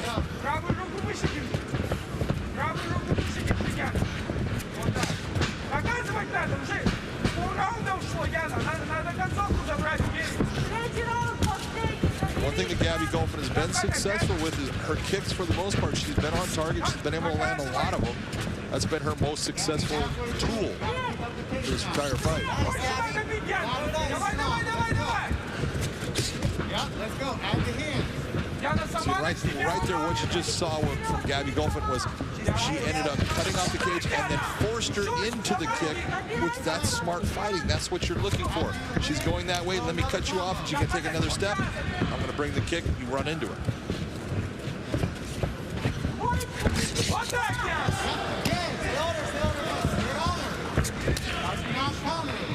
Left high. Just keep the left high the whole time. There's almost something stubborn about this performance that I'm going to win the way I'm going to win. You know, sometimes you'll get a fighter that goes out there, a great submission fighter, something like that, and they'll tell you, I'm going to go out and I'm going to work on my stand-up. That's their goal, is to go out and be in the fight, get time in the cage, doing something that they're not real comfortable with, just try to get their win by utilizing their skill set in that stand-up. A lot of times they'll end up going back to what brought them.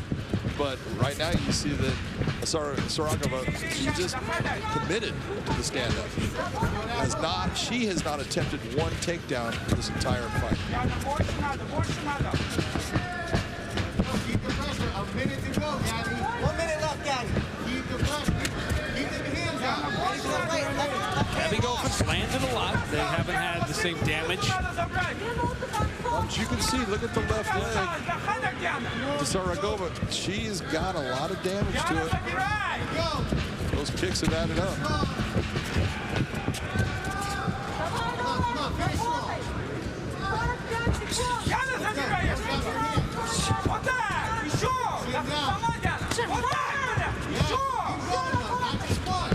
Every once in a while, one of these shots lands clean. Full marks here for Gabby Golfin. She's kept coming forward. That one hurt Gabby. It did.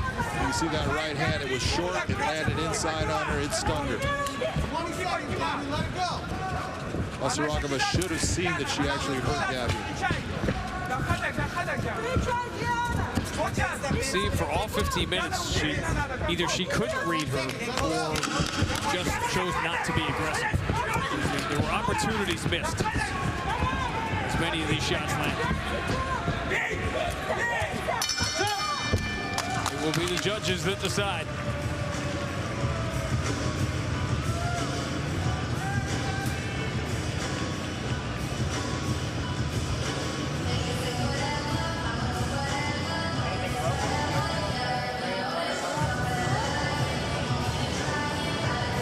When the smoke clears here, not now, but tomorrow morning, what are you telling this young fighter here about this performance?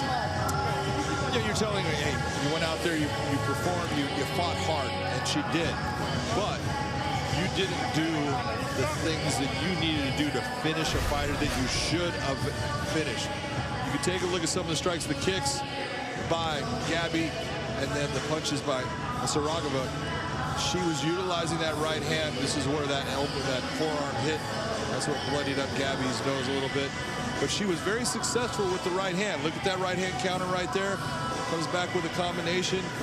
She landed a lot of shots, but they came in little stages, and they were not in that flow where she was doing damage continuously. She just needs to work on it. There wasn't one moment, any damage she didn't follow.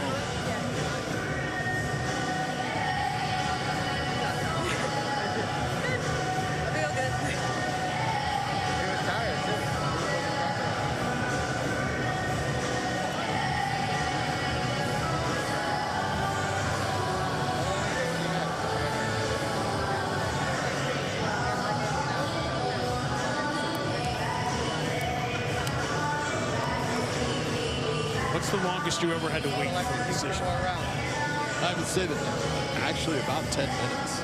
And that's where you're going, what is going on? But sometimes math is hard. I was going to say, I've seen you at times struggle with that, but that's not what they're asking you to do. You have never, they're not asking you to. You get into the 30s there, that's tough. It is tough, and then it's 10, then you have to carry the 9. The 9s can be tricky. Go all the way to 50, it becomes unbearable.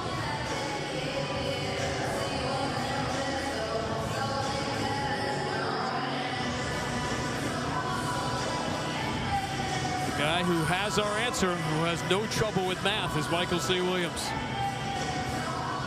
Ladies and gentlemen, for the decision, we'll go to your 3 judges at cage side. Your first, Marcel Varela, scores the fight 29-28. He sees the fight for Saragova. Your second judge at cage side, Ken Coffey, 29-28. He sees the fight for Goldfin.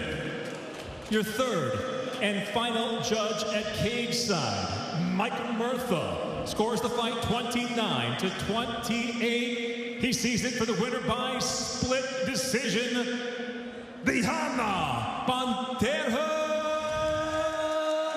Saragova.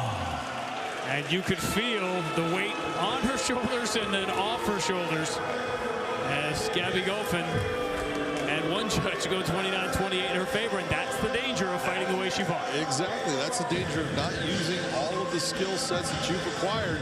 You want to go out there and be a kickboxer in an MMA match. That's what's going to happen, is you can come close to losing that fight.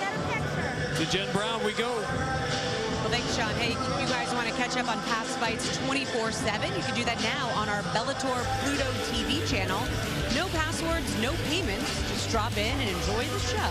Available now on your favorite devices. Look for us in the sports category.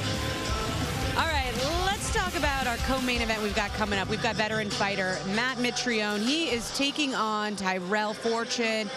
This is the second time this fight has been scheduled. Now, Tyrell Fortune, he's 5th in the heavyweight rankings. He's looking to move up over a big name in Matt Mitrione. He gets the win tonight. Certainly, you wonder where it's going to keep moving him up, because he wants to, Matt's at 7, but he wants to, challenge. He wants to get in there and have a shot at the title. So let's talk about Fortune, Josh. What does he need to do to get the finish tonight? Wrestle, wrestle, wrestle, wrestle. That's what he's got to do. You say that, though. I say that because he doesn't do it, though. And he's a top-level wrestler. I'm talking world elite level of wrestling. He just doesn't utilize his wrestling. He's fallen in love with his hands. We see this all the time with fighters. Now, sure, I'm going to show you highlights here of him wrestling. But this is probably few and far between of what he does. He's dominant when he gets on top. But this is what he's fallen in love with, his punching power. 6 knockouts. He's got 6 knockouts to his name. and he's been dominant on the feet. And that's the problem when you have someone who's a very talented wrestler who falls in love with his hands. Now, I believe that he will wrestle.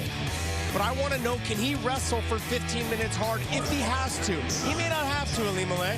And I feel like if he's able to get 1 or 2 takedowns, that'll start to zap Matt Mitrione, and Matt will stop fighting it and start just conceding to the fact that he's on bottom with his back flat. And if he does that, it'll be a good night for Tyrell Fortune. But can he do that? We've seen past wrestlers, top-level wrestlers like Ryan Bader, have a hard time with holding Matt Mitrione down.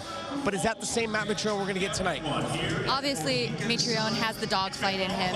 He's able, if he's able to get back up to his feet or stuff 1 or 2 takedowns, that might deter Fortune a little bit. However, as you said earlier, can he wrestle for 15 minutes? Of course, Tyrell can wrestle for 15 minutes. He's a world-class wrestler. So you're disagreeing with me? I am, That's of course. Shocking, yes. Shocking, very shocking. But Mitrione, interestingly enough, this week during the interviews, he said, you know, I don't really want to punch him that hard in the face. That's my friend. That's my former training partner. Matt, if you have any chance of winning this fight, you need to punch him hard in the face. You need to go for that knockout. Keep it on the feet. Avoid the takedowns. You know as well as I know, when fighters say things like that, we are liars. Okay, we are lying. We are just trying to speak across the board saying, hey, we respect our fighters, we respect the person we're fighting, but he's going to go out there and try and knock his head off. So you're saying he's not going to have any problem punching his friend? I have no doubts about it, especially after Tyrell Fortune hits him. All right, well, let's get a little more insight on this matchup. We're going to head back over to our London office and Gareth A. Davies. Well, Matt Mitrione meets Tyrell Fortune in a matchup pitching a wizened heavyweight veteran against an ambitious up-and-comer, both men looking to rebound from defeat. As we all know, one punch at heavyweight with 4-ounce gloves can radically change the course of a fight. And former NFL player Mitrione, who turned 43 yesterday, says he will not walk away from the sport he has entertained in for 12 years, despite slipping to number 7 in the rankings and being on the back of 3 defeats and 1 no contest in his last quartet of appearances. But with notable victories over the great Fedor Emelianenko and Roy Nelson in the Bellator ranks, Meathead Mitrione told me this week that we can expect a call-out for a Moscow rematch with Fedor, should his hand be raised. Ranked number 5 in the division, meanwhile, Fortune, as a high-level wrestling pedigree, is mobile and athletic and is a smaller, faster breed of heavyweight. For fortune and destiny, perhaps, taking this fight to the floor against heavy-handed southpaw Mitrione makes perfect sense. But as we always say, don't blink when the bell sounds for the big guys. And the thing, Gareth, is now heavyweight in Bellator, there's a heavyweight world champion who you're looking at. There's an interim champion, Valentin Moldavsky. There's the Fedor fight. But, John, when we talk about Fortune and Mitrione later on tonight, that's the blueprint, what Ryan Bader did to Matt Mitrione. Well, you just said it exactly right. And let's be honest, Matt Mitrione faced Ryan Bader in the heavyweight Grand Prix, and it was Tyrell Fortune that was the training partner with Ryan Bader. So he knows what that game plan is. He knows the blueprint. The real question is exactly what John says. Can he wrestle if he has to for 15 minutes? He spent most of his camp back at Purdue in West Lafayette, just training with the wrestlers at Purdue, because he knows what is coming later on tonight. We know that Patricio Pitbull and AJ McKee on Showtime in the Bellator fight for the ages on July 31st. Meanwhile, at 145, another up-and-coming prospect, as if there weren't enough already. Cody Law now takes center stage. And now, set to make his way to the cage, Theodore, the head taker, Makuka. Going by the Josh Thompson rule, you can't give yourself a nickname. And Theodore Makuka did not. The head kicks come from his Taekwondo. And you see what he's been able to accomplish in that. Young fighter, again, big stage. Nothing to lose, right? You know, in this fight, really no, because Cody Law is definitely going to be the guy who is the favorite. He comes with a big background in wrestling, boxing, and he comes from a big camp in ATT. This is the moment for Theodore to prove that he belongs.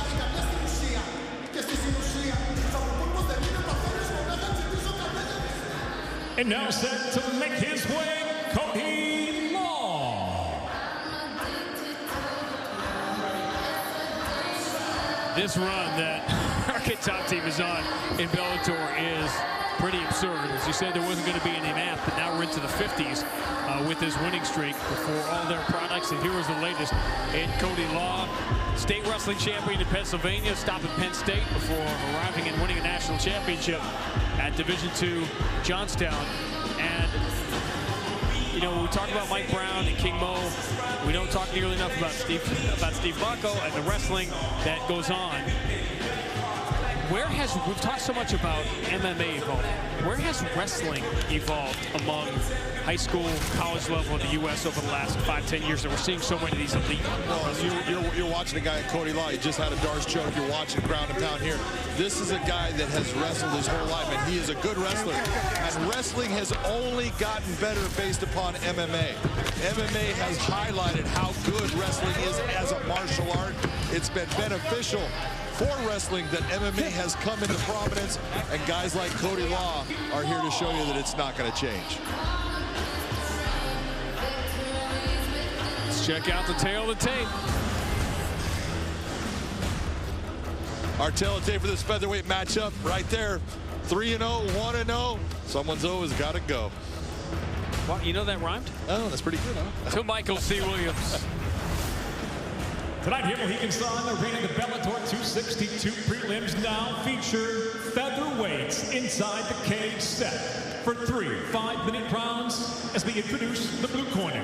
At 6 foot, weighing in 146 pounds even, his professional record early on stands at 1-0. He fights out of Stamford, Connecticut, Theodore, the head taker, Makuka. And across the cage, his adversary out of the red corner at 5'9", weighing in 145 3/4 pounds. As a professional, he's undefeated, 3 victories, no defeats, fighting out of Pittsburgh, Pennsylvania, Cody Law. And your referee in charge, Kerry Netley.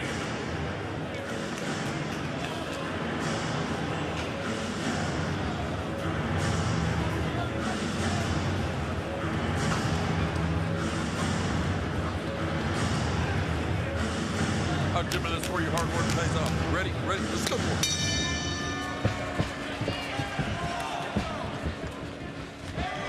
It's one thing to be the undefeated prospect. He's the favorite. Everybody knows it. Cody Law in the red gloves. But you got to go out and perform. And it's always interesting to me to see the mindset in a situation like this. I like the mindset that I'm seeing out of Theodore, but he needs to get those hands up just a little bit higher for me. You talk to Dan Lambert, the owner of ATT, one of the guys that he really talks about all the time and how special he thinks he's going to be is Cody Law. This guy's got it all. He's got great wrestling. He's got fast hands, good stand-up. He's got it all. Just got to get a little bit more experience.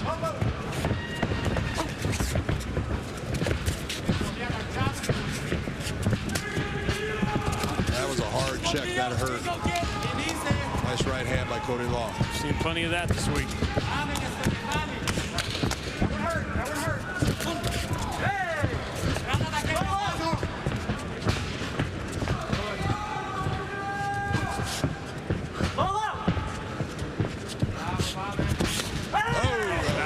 That is a way you talk about keeping your hands down.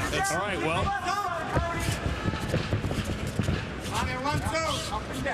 Have we checked on Dan Lambert after his AEW thing last week? I think he's still unconscious. Oh, this is big trouble. These are all getting through. This is that moment when you realize you're in at a different level. Kuka is not wearing that well. He is marking up quickly. Move, Theo! You gotta keep moving! Move, Theo! You can't just stand there! Go ahead, go! This fight is not long for this world. What Cody needs to do is look at where he's at, go to the body. Kerry Atley taking a long look, and we're done. There you go, look what happens. Cody Law, we were promised, and Cody Law delivers.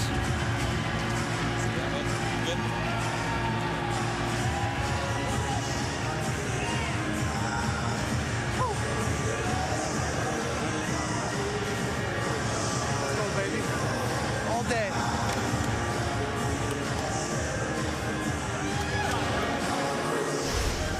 American top team, man. Look at some of the shots here. Beautiful left, right. Nice four-punch combination landing. Then he just opens up here.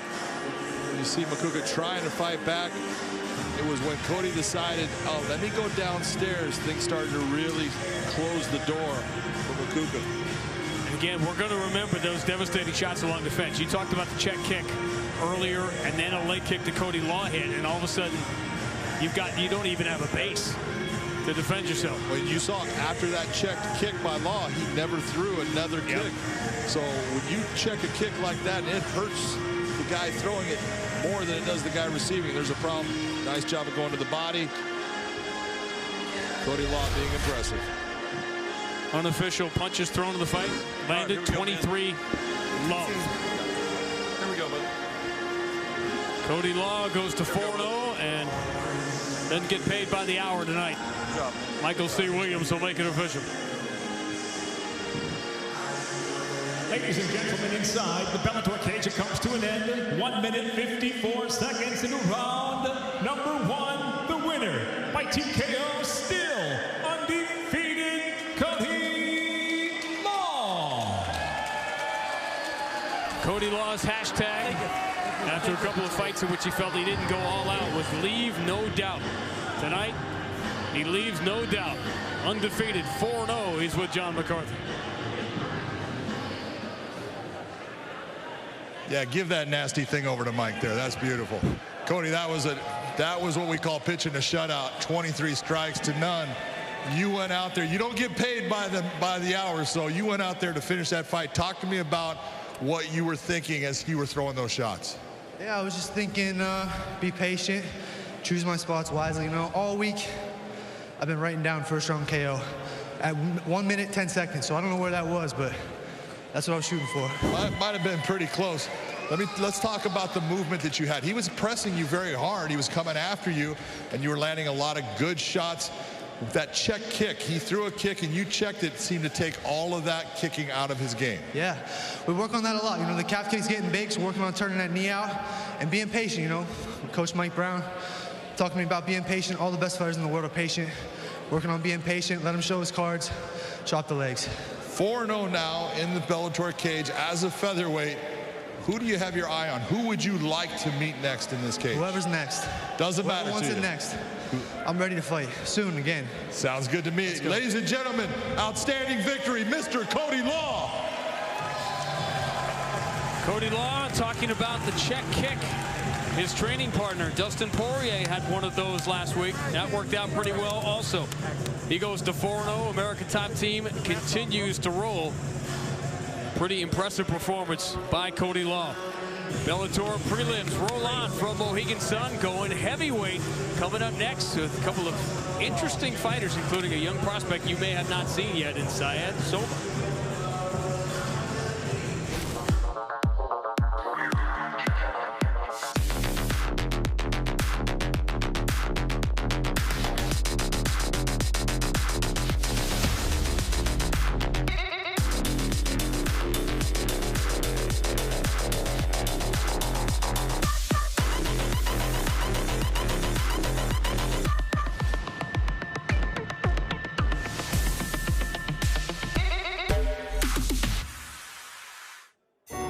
Champions collide. That powerful left hook. Jermell Charlo bringing his 3 titles to the ring. The young lion roaring tonight. Brian Castano putting his championship belt on the line. He has to rise to the occasion. Who will become the undisputed champion of the world? The best fighting the best. History will be made. Jermell Charlo versus Brian Castano for the undisputed 154-pound world title. Live on Showtime. The new Bellator MMA app is here. New look, new features, new fights. Watch live weigh-ins and prelims.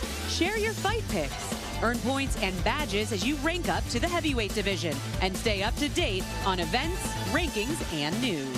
For all of the latest features, download the new Bellator MMA app. Available on the Apple Store and Google Play. After her brilliant upset victory, newly crowned champion Giuliana Velasquez defends her flyweight belt for the first time. There it is! when she takes on Dutch striking sensation Denise Miss Dynamite Kielholtz. Straight warrior. Miss Dynamite looking to detonate. Oh! It's a black belt battle for Bellator Gold. It's all over! Bellator MMA, live tonight on Showtime, where warriors rule. Well, tonight, Bellator flyweight gold is on the line as the champ. Giuliana Velasquez aims to extend her reign at the top. But can the champ handle the #2 ranked Dynamite? Miss Dynamite by submission. That's right, a kickboxing world champion. And she's looking for the rear naked choke. Fantastic performance by Denise Kielholtz. It's all over! How good was that? Miss Dynamite, Denise Kielholtz by knockout. And now the new Bellator flyweight world champion, Giulietti Velasquez. She loves to stand up and knock her opponents out. It is all over! Giuliana Velasquez! Great job by our new champion. Well, Giuliana Velasquez looks to keep her perfect record intact tonight when she takes on the 5-time kickboxing world champion in Denise Kielholtz. Now, Josh, when we spoke to Giuliana this week, she said that she is confident anywhere this fight goes, but she said she's looking to keep this fight on the feet. Now, while that does sound very exciting, is that the right game plan tonight? Who am I to tell her what the game plan is? She's undefeated. Like, what? That's why she's so confident. I mean, she hasn't tasted defeat yet. And so for her to say how she wants to fight, I'm not going to tell her how to fight. Her coaches, I'm sure, and her have worked out a game plan, and they feel like, I think, sticking on the outside, using that long jab, using that straight left down the pipe, those type of things, avoiding the takedowns and the clinch maybe, might be to her benefit. Look, she possesses power, you know, and she's got great movement. She's long, so she's able to touch you from further away. You know, Denise Kielholtz is a shorter fighter, but she's used to dealing with longer fighters because she said, like, throughout her whole career, she's had to do that. Giuliana Velasquez right now is on top of her game. She can take this fight anywhere she wants to take it. So, you know, I'm going to let you in on a little secret. There is a certain strategy leading up to a fight when you give interviews. And the reason I say that is because leading up to our fight, Giuliana said that she was going to be very aggressive. She was going to take lots of risks. So I was prepared for exactly that. Granted, our fight wasn't the best, but she did do what she had to do. You know, she played a very smart fight. And honestly, I kind of think that's what she's going to do with Denise. I think she is going to play a smart fight, stay on the outside, use her length. And, you know, I would do the same thing. Keeping her belt is the most important thing, and she has to do whatever she needs to do to keep it. So are you saying, though, that she's not telling us the truth? You know what? That's what I'm saying. I'm saying that. Well, let's talk about Denise Kielholtz real quick. She's coming in having won her last 4 straight fights. All 4 finishes. 2 of them are submissions. Let's talk about how she's been doing such a great job of becoming that complete mixed martial artist that we've seen her put that kickboxing aside and really training and showing that in her fights. Especially after that loss to Vita, when she did get guillotined. It was a standing guillotine. She definitely came back from that, bounced back, came back stronger, finished the rest of her opponents after that, and really put herself out there for a title shot. So she did improve from there. I bet you she learned a lot from that fight alone. And yes, it was a disadvantage for her height in that fight, because Vita was able to sink that guillotine in. And, you know, it was kind of a rookie mistake of her not to know how to defend it, but I'm sure she has worked on that, especially going up against, like Josh said, a taller opponent in Giuliana Velasquez. But again, Denise is used to being the smaller fighter. She's used to knowing how to get in, how to get out. Yeah, here, let me tell you what the difference is, though, from when she lost to Vita to now her 4 fights in a row that she's won. She won 2 by submission, 2 by knockout. The difference is she's focused solely on MMA. She has made sure that MMA is the focus. It's hard to do 2 sports. I don't care. If you're going to compete with the best athletes in the world, you need to make sure that your focus is all the way on that sport. You know, now don't get me wrong. There's certain athletes that can do it. Bo Jackson did it. You know, Deion Sanders did it. But they're also off seasons, spend more time focusing on that one sport during that time. Kickboxing and MMA, they cross paths too many times. And so she was able to finally say, you know what? I've done everything I can in kickboxing. It's time for me to stop focusing on MMA because I want to become a champion in there. And she'll be the first in Bellator to be a kickboxing world champion and an MMA champion if she wins here tonight. Which I love, because she'd be a woman doing that. So I'm all about the women setting records in Bellator. So good luck to Denise. And she's on fire. Like we were talking this morning, she's been on fire leading up to this this fight. She feels so prepared, and I'm really excited to see what she can do in there. Well, both of you, great analysis there. Breaking it down gets me very excited for it. We're going to bring in another analyst just to break it down for us a little bit more. Here's Gareth A. Davies from across the pond. Bellator Women's Flyweight champion Giuliana Velasquez makes the first defense of her title tonight against Denise Kielholtz in a battle of the immovable object and the irrepressible force. The Brazilian former judoka Velasquez, undefeated in 11 contests, became the queen of Bellator's 125-pound division with a memorable triumph over Elimele McFarlane back in December, and her unblemished 6-fight winning streak in the fight organization has seen her portray a powerful armory. Size for a start, heavy hands, tenacity, and a willingness to close the distance, having confidence and comfort in her grappling background. Holland's Kielholtz, also once a judo player, has converted rapidly under Bob Schreiber from being a world kickboxing and Muay Thai champion to MMA title challenger. Just look at her 43-second demolition of England's Kate Jackson. Denise, Miss Dynamite, told me this week that movement in and out is key, as she will look to explode in bursts in this battle against the taller Velasquez.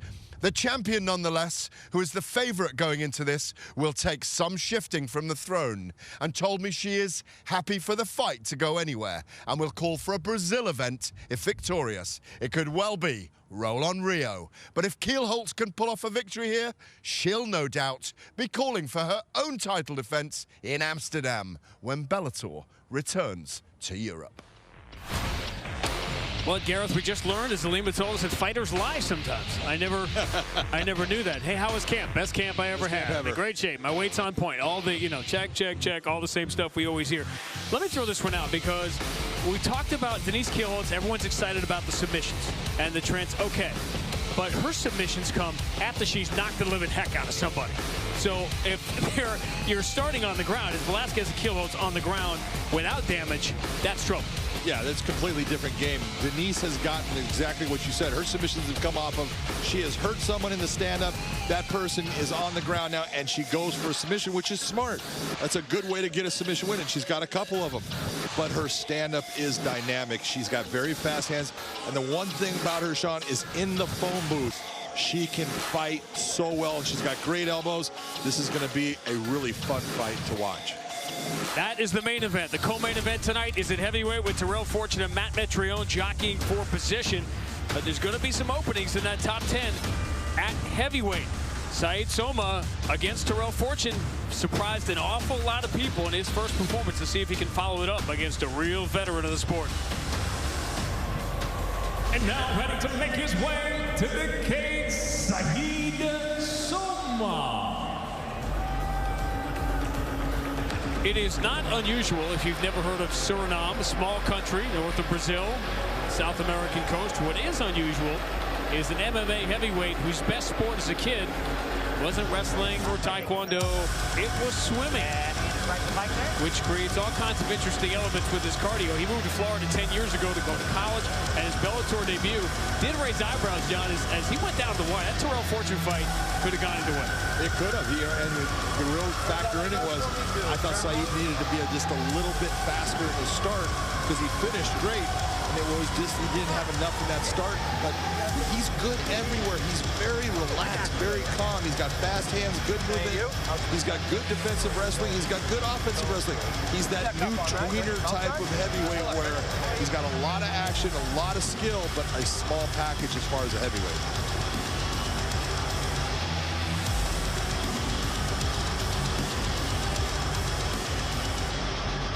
And now set to make his way, Rodney Marks.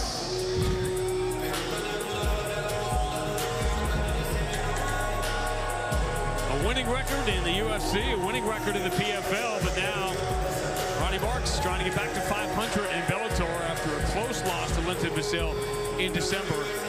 We're talking about the cardio of Said Soma. We had a long conversation with Valentin Moldavsky, as you just said, about the tweeners now, those 230, 225. I always always find it interesting, and I look at with a little skepticism, a guy who's pushing the heavyweight limit, who fought most of his career at 205. Most of his career started out at 185. Yeah. So you're looking at a guy who has moved up several weight classes, and now... I mean, we all do it in life. That's the natural order of things, but not necessarily ideal in this environment. This was a conscious thought in Honey Mars's career because he's got great jiu-jitsu. He's very strong, but he was losing so much weight in weight cuts that he was draining himself in the fight. I think he's much better off being in the heavyweight division. It's a great weight for him to be in. He's strong enough. He's big enough. This is where he should be. You'll see the numbers as we check out the tail of the tape here, when there's always that interesting choice at heavyweight where you're going to go. Take a look at this tail of the tape here. 6'1" to 6 foot. That's what I'm talking about. These are two guys, when you're looking at, they're not those giants of the heavyweight division, but both of them are outstanding in their skills. For those tonight in the UK, we thank you for staying up with us late night watching live on BBC iPlayer as we get set now to conclude the Bellator 262 prelims with 3 5-minute rounds in the heavyweight division. Introducing the blue corner at 6 foot, weighing in 245 pounds. His professional record, 6 wins, 2 losses by way of Suriname. He fights out of Coconut Creek, Florida, Saeed Soma. And across the cage is adversary, fighting out of the red corner at 6'1", weighing in 252 pounds even. As a professional, 19 victories, 8 defeats by way of Natal Rio Grande do Norte, Brazil. He fights out of Las Vegas, Nevada, introducing Honey Mars. And your referee in charge of the action, Dan Mergliata.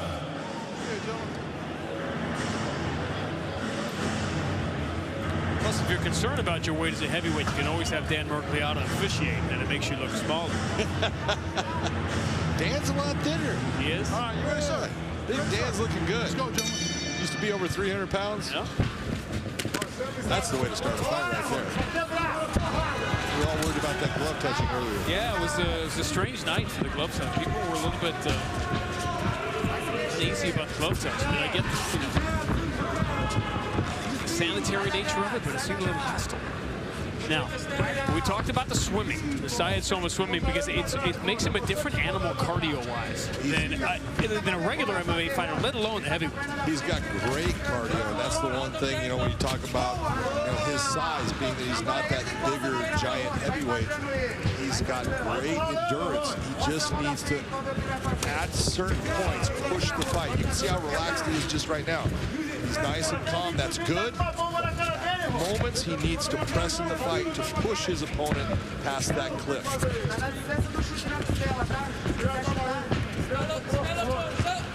I'm going to go out on a crazy limb and say Suriname's one of like 8 places in the world he's never been. I have been to Suriname. I knew it. Oh my goodness. It's bad. It's over. My goodness. Big left hook. Sometimes you don't need the cardio.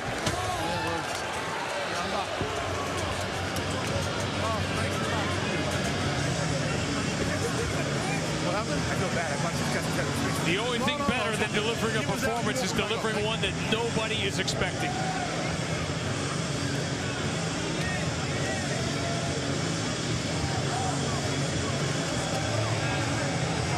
You see Honey Mars, he's complaining, but he does not know what occurred. Here's, you're going to see exactly what happens. Watch the left hand. Boom, right there on the chin. You see him going down. He's stunned. Dan Mergliata gives him a chance. He goes out right there. Yeah, he was not defending himself in any way. Nope. That was a good stoppage by Dan. That was exactly what he's supposed to do. Big left hand, and he was circling into it, which only intensified the power on it. Watch again as he circles out to his right. Here comes the left hook over the top. Right on the button, you see him. He is stunned going down. And then he gets planted that one time right there. You see him go out. That's when Dan comes in to stop it. Doesn't matter if he gets hit, and he kind of comes back a little bit. That was a great stoppage by Dan. Okay. Watch my finger with your eyes. This is American Top Team thing. It's getting almost spooky. The guy knows a little about striking. This is what happens when you're training with great, competition in the gym. You're not trying to kill each other, but you're learning off of each other. And you can see the coaches that they have, Mo Law, Mike Brown, they've got it going on there. King Mo, just one of those guys who was so far ahead of the game strategically, and it's no surprise that he has become very quickly an elite coach.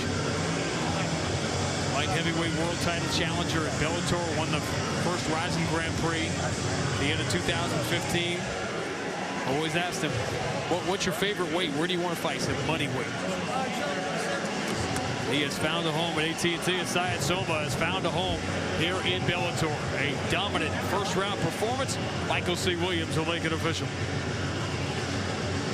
Ladies and gentlemen, inside the Bellator cage, it comes to an end. 1 minute 9 seconds into round number 1. The winner by knockout, Syed Soma.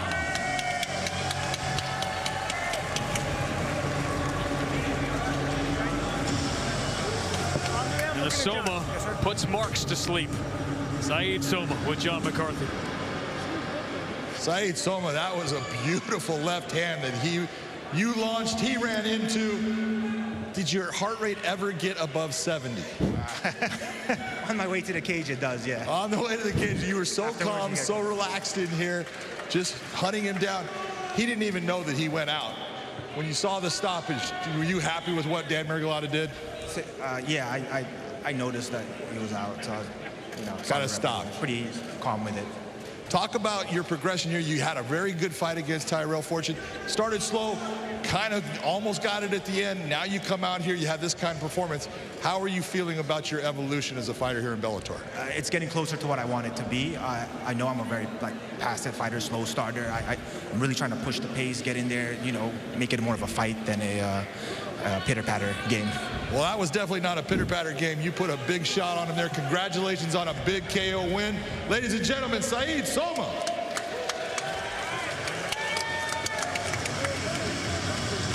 That's a name you may be seeing before too long, creeping into the top 10 at heavyweights. Though just 28 years old.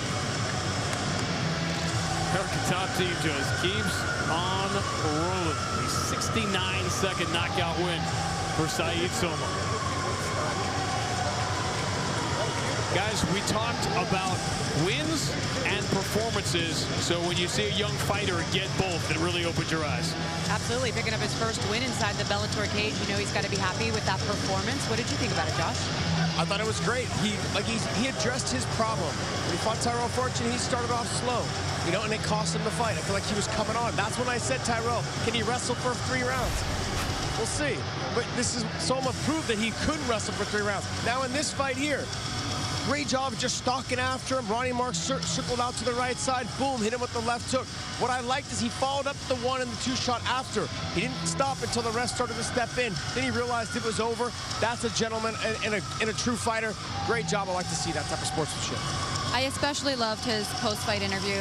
The most unassuming, he had his arms folded or crossed, and talking so politely, very soft-spoken, but he's definitely on my radar after that performance. The beautiful technique that he showed was pawing that lead hand of Ronnie Marks, coming over the top of that. So great performance by Syed. And we got to say it again, those guys out of ATT getting it done, Josh. They've got a great crew of coaches and trainers there, and they've all meshed together very well. And at the top of that is King Mo and Mike Brown, those 2 coaches together. They've just done a wonderful job. They have. All right, well, let's talk about our main card we have coming up here at the top of the hour on Showtime. 5 great fights. Josh, I know we already asked you what you thought was going to be fight of the night. I'm going to have you tell us again because it goes back to those ATT guys. Who do you think's going to have fight of the night tonight, and why should we get excited about it? It comes down to Johnny Eblen and Travis Davis. The 2 of them, I think, are phenomenal fighters. Travis Davis will try to keep us on the feet. He will try and get after Johnny Eblen. He's going to try to stuff the takedown, and he's got great boxing. He's had boxing matches as well as kickboxing matches and MMA matches. So to me, that's going to be the fight to make. We're going to find out if Johnny Eblen's going to stand or if he's going to utilize that all-American level of wrestling. So if he does that, I think he's going to have a successful night. But can he do it, and will he be able to do it consistently if he needs to? Well, we shall see. I'm sorry. But what was the fight you're looking forward to? Oh, the fight that I was looking forward to. Well, for obvious reasons, again, looking forward to the main event. Not just because it's the women fighting, but, you know, they happen to be in my division. I happen to want that belt back, so I'm going to be scouting who my next potential opponent is going to be. I love it. Well, hey, look, we've got a lot to look forward to. We've got 5 incredible fights coming your way. Don't go anywhere. Let's talk about them real quick and wrap it up so you guys can see what we've got coming up. So, of course, we just talked about your fight of the night, as we say. And actually, Limale, you did say you thought that might be fight of the night earlier. Johnny Eblen taking on Travis. We've got some great fights. All right. Thanks for tuning in. We will see you guys at the top of the hour. We will be back in just a bit on Showtime. Don't go anywhere. The new Bellator MMA app is here. New look, new features, new fights. Watch live weigh-ins and prelims. Share your fight picks. Earn points and badges as you rank up to the heavyweight division. And stay up to date on events, rankings, and news. For all of the latest features, download the new Bellator MMA app. Available on the Apple Store and Google Play. After her brilliant upset victory, newly crowned champion Giuliana Velasquez defends her flyweight belt for the first time. There it is! When she takes on Dutch striking sensation Denise Miss Dynamite Kielholtz. Straight warrior. Miss Dynamite looking to detonate. Oh. It's a black belt battle for Bellator Gold. It's all over! Bellator MMA, live tonight on Showtime, where warriors rule. The new Bellator MMA app is here. New look, new features, new fights. Watch live weigh-ins and prelims. Share your fight picks. Earn points and badges as you rank up to the heavyweight division. And stay up to date on events, rankings, and news. For all of the latest features, download the new Bellator MMA app. Available on the Apple Store and Google Play.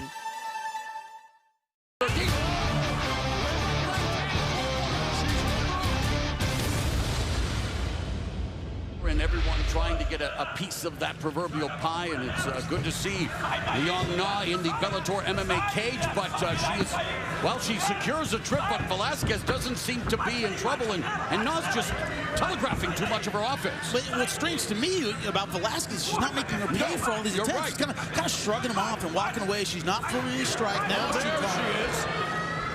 Just biding her time, I guess. Yeah, but all those takedown attempts were for free. You're right, and here now, full mount, dire situation for the smaller Na on the bottom, controlling Velasquez's posture. Last thing you want to do right now is control the posture. You want to get out of there. You want to keep your mobility. Yeah, and Velasquez able to posture up, but not trying to utilize the cage to escape. Dogged determination. Thinking leg lock, but it's tough to get. Her leg just isn't really that deep at the moment. Minute and a half left in the opening round. No panic on the face of Velasquez. Prelims action here on Bellator.com and the new Bellator app. Bellator 189 comes your way at 9 o'clock Eastern, accommodating with the Bellator MMA Women's Featherweight Championship match. Going for the heel hook. Oh, and a nice right hand. Velasquez doing a good job putting pressure on that leg and making her pay. Nice one. Another good one. Ground and pound from Velasquez with less than a minute remaining. Open guard of crucifix. Yes. Velasquez neutralizing the left arm of Na, dropping the ground and pound. Second round underway. Jimmy, how'd you have the first 5 minutes on your unofficial scorecard? Easy for Velasquez, 10-9. I didn't think it was 10-8 territory, but certainly 10-9 in round one. Velasquez from the southpaw position, leading with the jab, but again, Na like the proverbial pit bull, just attacking the leg and hanging on, trying to cut down the bigger Velasquez, but it's Velasquez from the top position now, maybe transitioning to the armbar. She can step over the head, she can get it. There it is. And there it is. Giuliana Velasquez with the first submission win of her career in her Bellator debut as she defeats Leon Na via second round armbar. Step over on the takedown of Na. She countered by stepping over. Now look at here. She gets the arm. Then she repositions her left leg over the face. That's when she can really crank. Beautiful setup, and this was nowhere to go but tap. Velasquez feinting, trying to open up. Good combination by the southpaw. Velasquez. That was a strong left hand. Spread left, and now Ruth and Velasquez is exchanging before Velasquez circles away, resets, and comes forward. Velasquez has suddenly become a little bit more flat-footed here, 210, but Ruth unable to really do any damage, and then there sticks the jab. Landed clean. Look at, beautiful shot right there. There you go. Right hand, and Ruth dropped Velasquez. Velasquez valiantly gets back up to her feet now with the tied plum, looking for some, well, I thought she was going to deliver knee. Oh, wow. Straight left hand, drop Velasquez. Drop Ruth. Ground and pound by Velasquez. Velasquez, after being dropped, gets up and drops Ruth. And final round, the show of respect as Ruth in the red gloves, Velasquez in the blue gloves, touch gloves, and now they're looking to touch each other up. What a sensational second round. How do you have it after 10 minutes, John? Oh, and again, Velasquez staggering Ruth, hurting Ruth, and this. Take a look. Oh, just froze her. Just froze her. I didn't see it when it landed live, but man, it just hit her straight to the solar plex area. Takes her breath away, makes her stop. Velasquez did say, and I quote, "The next owner of the belt is a Brazilian, me. I have better striking, good takedown defense, good grappling as well. I'm sure Christina Williams would like to prove her wrong." Nice little exchange there. You saw Giuliana come in, landing a shot, but she got hit with a counter. Backing off, just resetting. She's made is meshing her MMA skills, the entire skill set, with her already established striking skills. Yeah, she's getting hit with that. Yeah, she is. That jab is coming out, touching her, and then she's touching with that straight left hand. Christina Williams got to get her head off of the center line. So striking is definitely something that Christina Williams has. Nice straight shot. Getting out, hit, big out shot right here, right now by Giuliana Velasquez. Those shots were right in front of us, and they landed solid. Velasquez looking outstanding here in the early part of the fight. Turn those shoulders, John. Fighting very long. Absolutely, just beautiful, very composed. And this is what you talk about. She's got a national team background in judo. She was part of the Brazilian national team, and she does not try to grapple. She wants to knock your head off. That's the way she likes to fight. That straight left keeps finding its mark. We're going to see how Christina Williams adjusts for this second round. Round two. Williams in the blue gloves, Velasquez in the red gloves. And again, Velasquez tried to return fire after a kick thrown by the Warhorse. Absolutely, she's looking for that counter. One of the good things you did see, look at when Christina comes out and she's circling, that's fine. When she's starting to go forward, that's great. It's when she's backing straight up, she cannot do that and be successful in this fight. So far, she is able to push forward here in the first 30 seconds of round number two. Round one, 10-9 to Velasquez. No doubt about it. Landed the bigger, heavier shots, and volume-wise still took that. And you see she's very successful. Again, look at that beautiful jab. Snap Christina's head back. Lead uppercut and then the straight. And again, now we're seeing Christina Williams starting to back up. That's going to be a problem for her. She is a come-forward fighter. That's when she's doing damage. That's when she's doing her good work.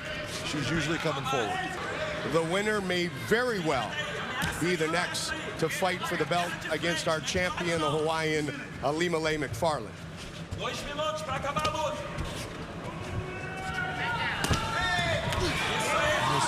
One of the things picking up as you're watching Christina, she's got a bad tendency of dropping her hands when she's setting up her kicks. Big left hand.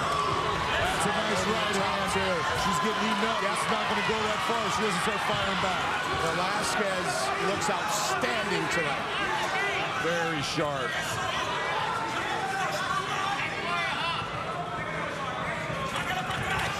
Against the black belt in Taekwondo, and so far outstriking her. Again, watch that.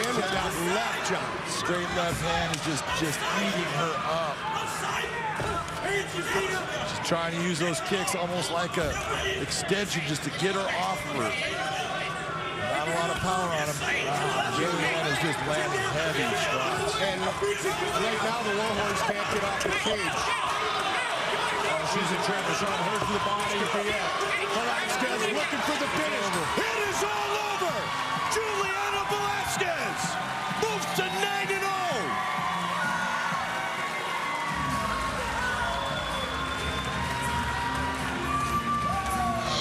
Let's watch this finish, Mike. There's the kick. You see, look at the left hand straight down the pipe. Right hand lands to the body. To the body. Big shots, comes up back up top, and you see Christina Williams not able to respond. Getting hit with heavier shots. Just starting to be pummeled, goes down. Outstanding performance by Giuliana Velasquez. Flyweight World Championship fight. Champion in the red gloves, challenger in the blue gloves. Both women unbeaten in their professional careers. Aí isso aí que não pode, pô. É no pé de trás, pô. No pé de trás, queixo pra dentro. Big John, you gave round 1 to the challenger. How about round 2? Round 2 goes to the challenger again. And it's not that, you know, Lemonade not doing some things well. She's just not doing enough right now. When she got the fight to the ground, she was looking to try to move towards the submission, but nothing ever came of it. Couldn't do anything from that position. So right now, I've got Giuliana up 2 rounds to none. It's just simple things like you just saw. Yep. Just hit her with a straight left hand. That landed flush. Nothing has really landed cleanly for Lemonade at this time. Not only is she longer, she turns that shoulder over beautifully. Outside, head movement, hands up. I really feel like Alimale's having a problem because of the southpaw stance. The combinations aren't there. She's having to dip her head to the opposite direction. The takedown is not there as well. She probably hasn't been able to practice shots in this position here. Now that she's in on the leg, see how she trapped the knee there? She's lifting. She's got to work on getting that trip. And get back up and keep the ankle. She was a little long on that, a little far outside of it. She's caught.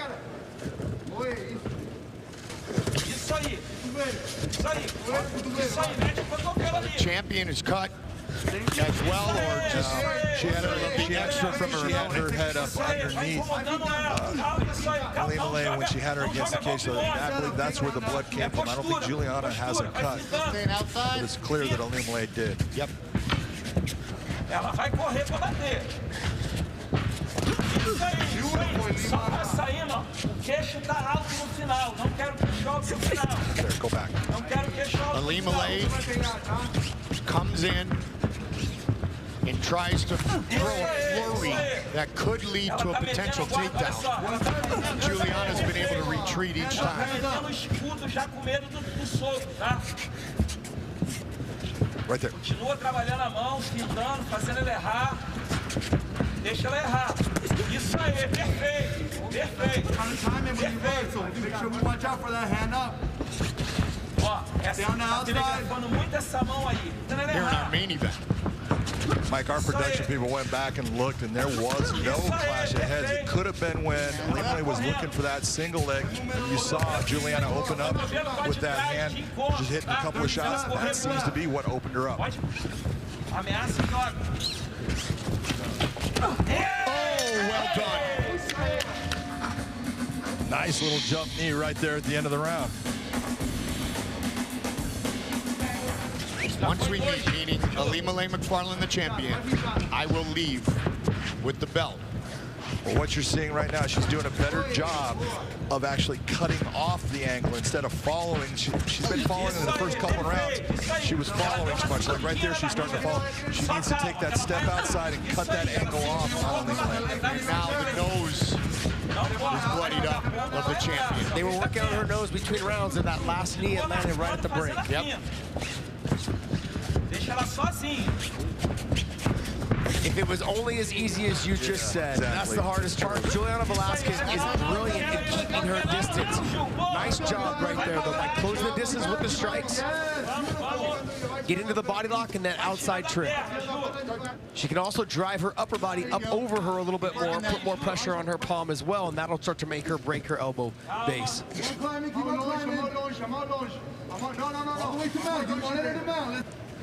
Put her foot and ankle to that side. I know exactly what you're talking about, but it's, again, a lot easier to say than do, especially when you're in this position. 20 seconds. 20 seconds, let's work. Ilima-Lei can also drive her upper body up and over Giuliana Velasquez as well. That'll help push her back flat to the mat. Let's go, keep on fighting. Right here. Let's start going ham. Go ham. Let's go. Go, go, go. 10 seconds. Give me some power. Good round for the champion. Fifth and final round. 5 minutes remain. The unbeaten champion. The undefeated challenger. Final round. Final round. Let's go, ladies. Fight. Who will win our final title fight of 2020? Ilima-Lei McFarland, red gloves, blue gloves, Giuliana Velasquez. Right there's what you need to see from Ilima-Lei. She needs to make those steps forward. That's it. Beautiful job. That gets her in deep. Now let's get the takedown. And if you're Giuliana Velasquez, you want to fight this off, make her pay for getting inside, and go back to what you were doing of just picking her apart from the outside. Beautiful, Ilima. Body lock and smash her down. In these situations. Right there, that's what I was talking about. Yeah, if you want, take it backside. She just lost it when her hip hit. Giuliana was able to keep that top position. But again, from this, one of the things you're doing, being out of 10th planet, there's all kinds of attacks. We'll start going to those, go to mission control, start swinging to an omoplata. I don't care, but I've got to create the attack. She has 2.5 minutes to keep her title. Yes. She needs to do whatever it takes. Give up positions, attack positions. She needs to just throw it all out there right now. Putting a lot of pressure on the chin area of Ilima-Lei to control her head. What that does when you put your chin or your forehead under their chin, it keeps their back flat. Makes it hard for them to transition and scoot their hips out. The Brazilian Douglas Lima holds the belt at 170. Patricio Pitbull has it at 55 and 45. Cyborg, the featherweight women's world champion, Velasquez, trying to take over the flyweight division. The third round, the end of the third round.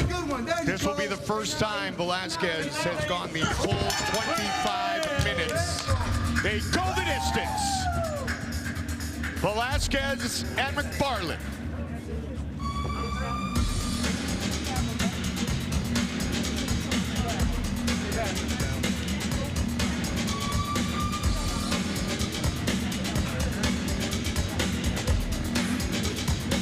Ladies and gentlemen, having gone the distance in this world title fight, will go to your judges' scorecards. Your first judge, Sal D'Amato, scores it 48-47. Michael Bell sees it 49-46. And Judge Brian Miner scores it 48-47. All 3 judges have it for the winner by unanimous decision. And now the new Bellator flyweight world champion, Giuliana Velasquez. Giuliana Velasquez, the new champion. She points right to the tattoo of her lost brother on her left arm. What a moment. Both women, mutual respect. And the win for Velasquez. Ilima-Lei said, just be awesome. And that's, I love seeing that Hawaiian spirit, that culture, that spread, and she's doing it to everybody. And I think, win or lose, this is who she is, and I love seeing that. Giuliana Velasquez deserved to win the title tonight. She went out there and dominated the fight. Great job by our new champion.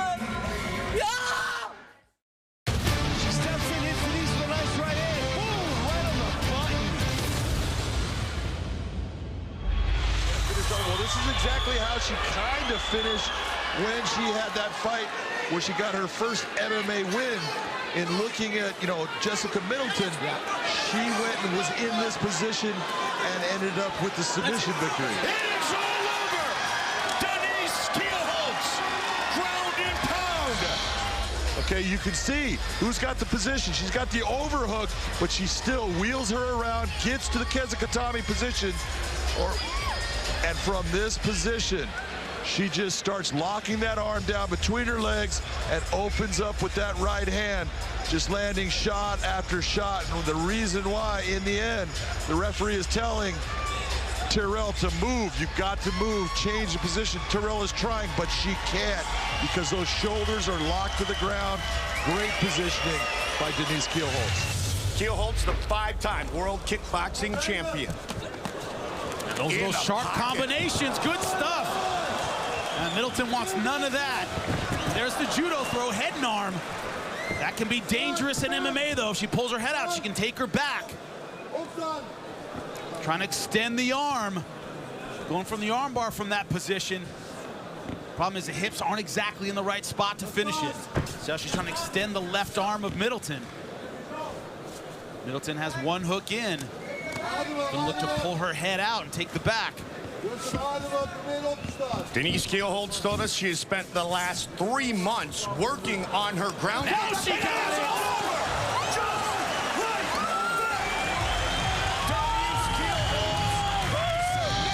But here's how it ended. Look at that arm stretch. Hip got over it, and that was it. But she's up against someone who might even be more aggressive in Kielholtz, who secures the takedown immediately into back mount. Very nice, beautiful job by Denise Kielholtz to take that over-aggression on that kick. Step inside, gets a hold of Christina, brings her to the ground, and now has her back. And yes, Kielholtz is a defending Glory kickboxing champion, but do not discount her grappling game. Half of her pro MMA victories have come via submission. No, she has got a very good grappling game. And she's looking for the rear naked choke. She was actually working with Royce Gracie, and Royce was very impressed. He goes, man, she's got good chokes. She's coming off a kick-out submission, making 2 straight submission victories for the kickboxing champion, Denise Kielholtz. Miss Dynamite. Look at the hands of Denise Kielholtz. Look at her step back on the kick. Wow. Step inside, gets a hold of the body, takes her down, immediately takes the back, puts the hooks in, and then sinks in. That rear naked choke, that was as good a performance as Denise Kielholtz could have hoped for. So Sabriya Sengul in those blue gloves, Denise Kielholtz in the red. Sengul has one pace. She just walks. Oh, she's down. Sengul down. She landed and then Kielholtz countered. Now Kielholtz does have it on the ground.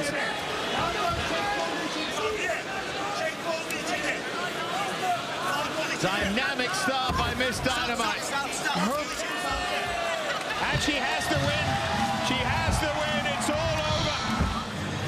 She steps in, hits Denise with a nice right hand. Boom! Right on the button. The crucifix where she's got the far left arm trapped, and she's got the right forearm trapped. So she's able to just land some shots. She hit her with that key lock right there. Hits the key lock, get the tap, all done. All of a sudden, submissions have come on the ledger of Denise Kielholtz. Well, submissions come when you hurt people with your hands and you put them down in their rock, their ability to defend themselves. There it is, she's in trouble. This fight's over. It's all over. Denise goes after her, finishes the fight. Dan Miragalata is not happy that she landed the right hand after he feels like he had come in to stop the fight. You can see Kate is trying to figure out where she's at. She's trying to collect herself. Dan was already coming in to stop it. He saw how she fell, and that's what gave him the clue. When you see someone go face forward, Mike, it is telling you they have been turned off. Oh, and she got dropped in. Wow, the master. Going for the knee bar. Big elbow by That's a huge cut. At Avsadagova, a master of sports in freestyle wrestling, but she's on the receiving end of a striking barrage from the Tiny Terror, John. Tiny Terror is going after. She needs to be very careful. She's starting to overextend a little bit. Nice. Oh, and she got dropped. Wow, the master. of sports and freestyle wrestling with a master display in striking. Mamma mia! She comes in, right hand, right on the button. That stuns her. She tries to collect herself. Saragova, boom, right back with that right hand again. She is out, going down. In 15 professional fights, Beck Rawlings has not been submitted. Knocked out twice, defeated by decision a half dozen times. Nice job by Beck to get her hips to the ground. And she tries to get the reversal. You can see the damage that one leg kick did. Look at the left thigh area of Beck Rawlings. You can see that one kick that put her on the ground damaged her big time. Going for the knee bar. Yep. It is all over. Here comes this leg kick right off of the shots. Boom. Look at it just take Beck Rawlings' legs right out from her. That's what put them on the ground. That's where we got all of these different positions. And right here, she sets up this knee bar attempt. Now she's got it locked in. Now she extends her hips. And that's why you see Beck Rawlings tapping. She better.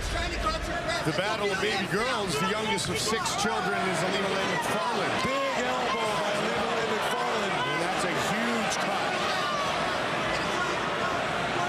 Those sharp elbows, game changers. That elbow definitely opened up Vita.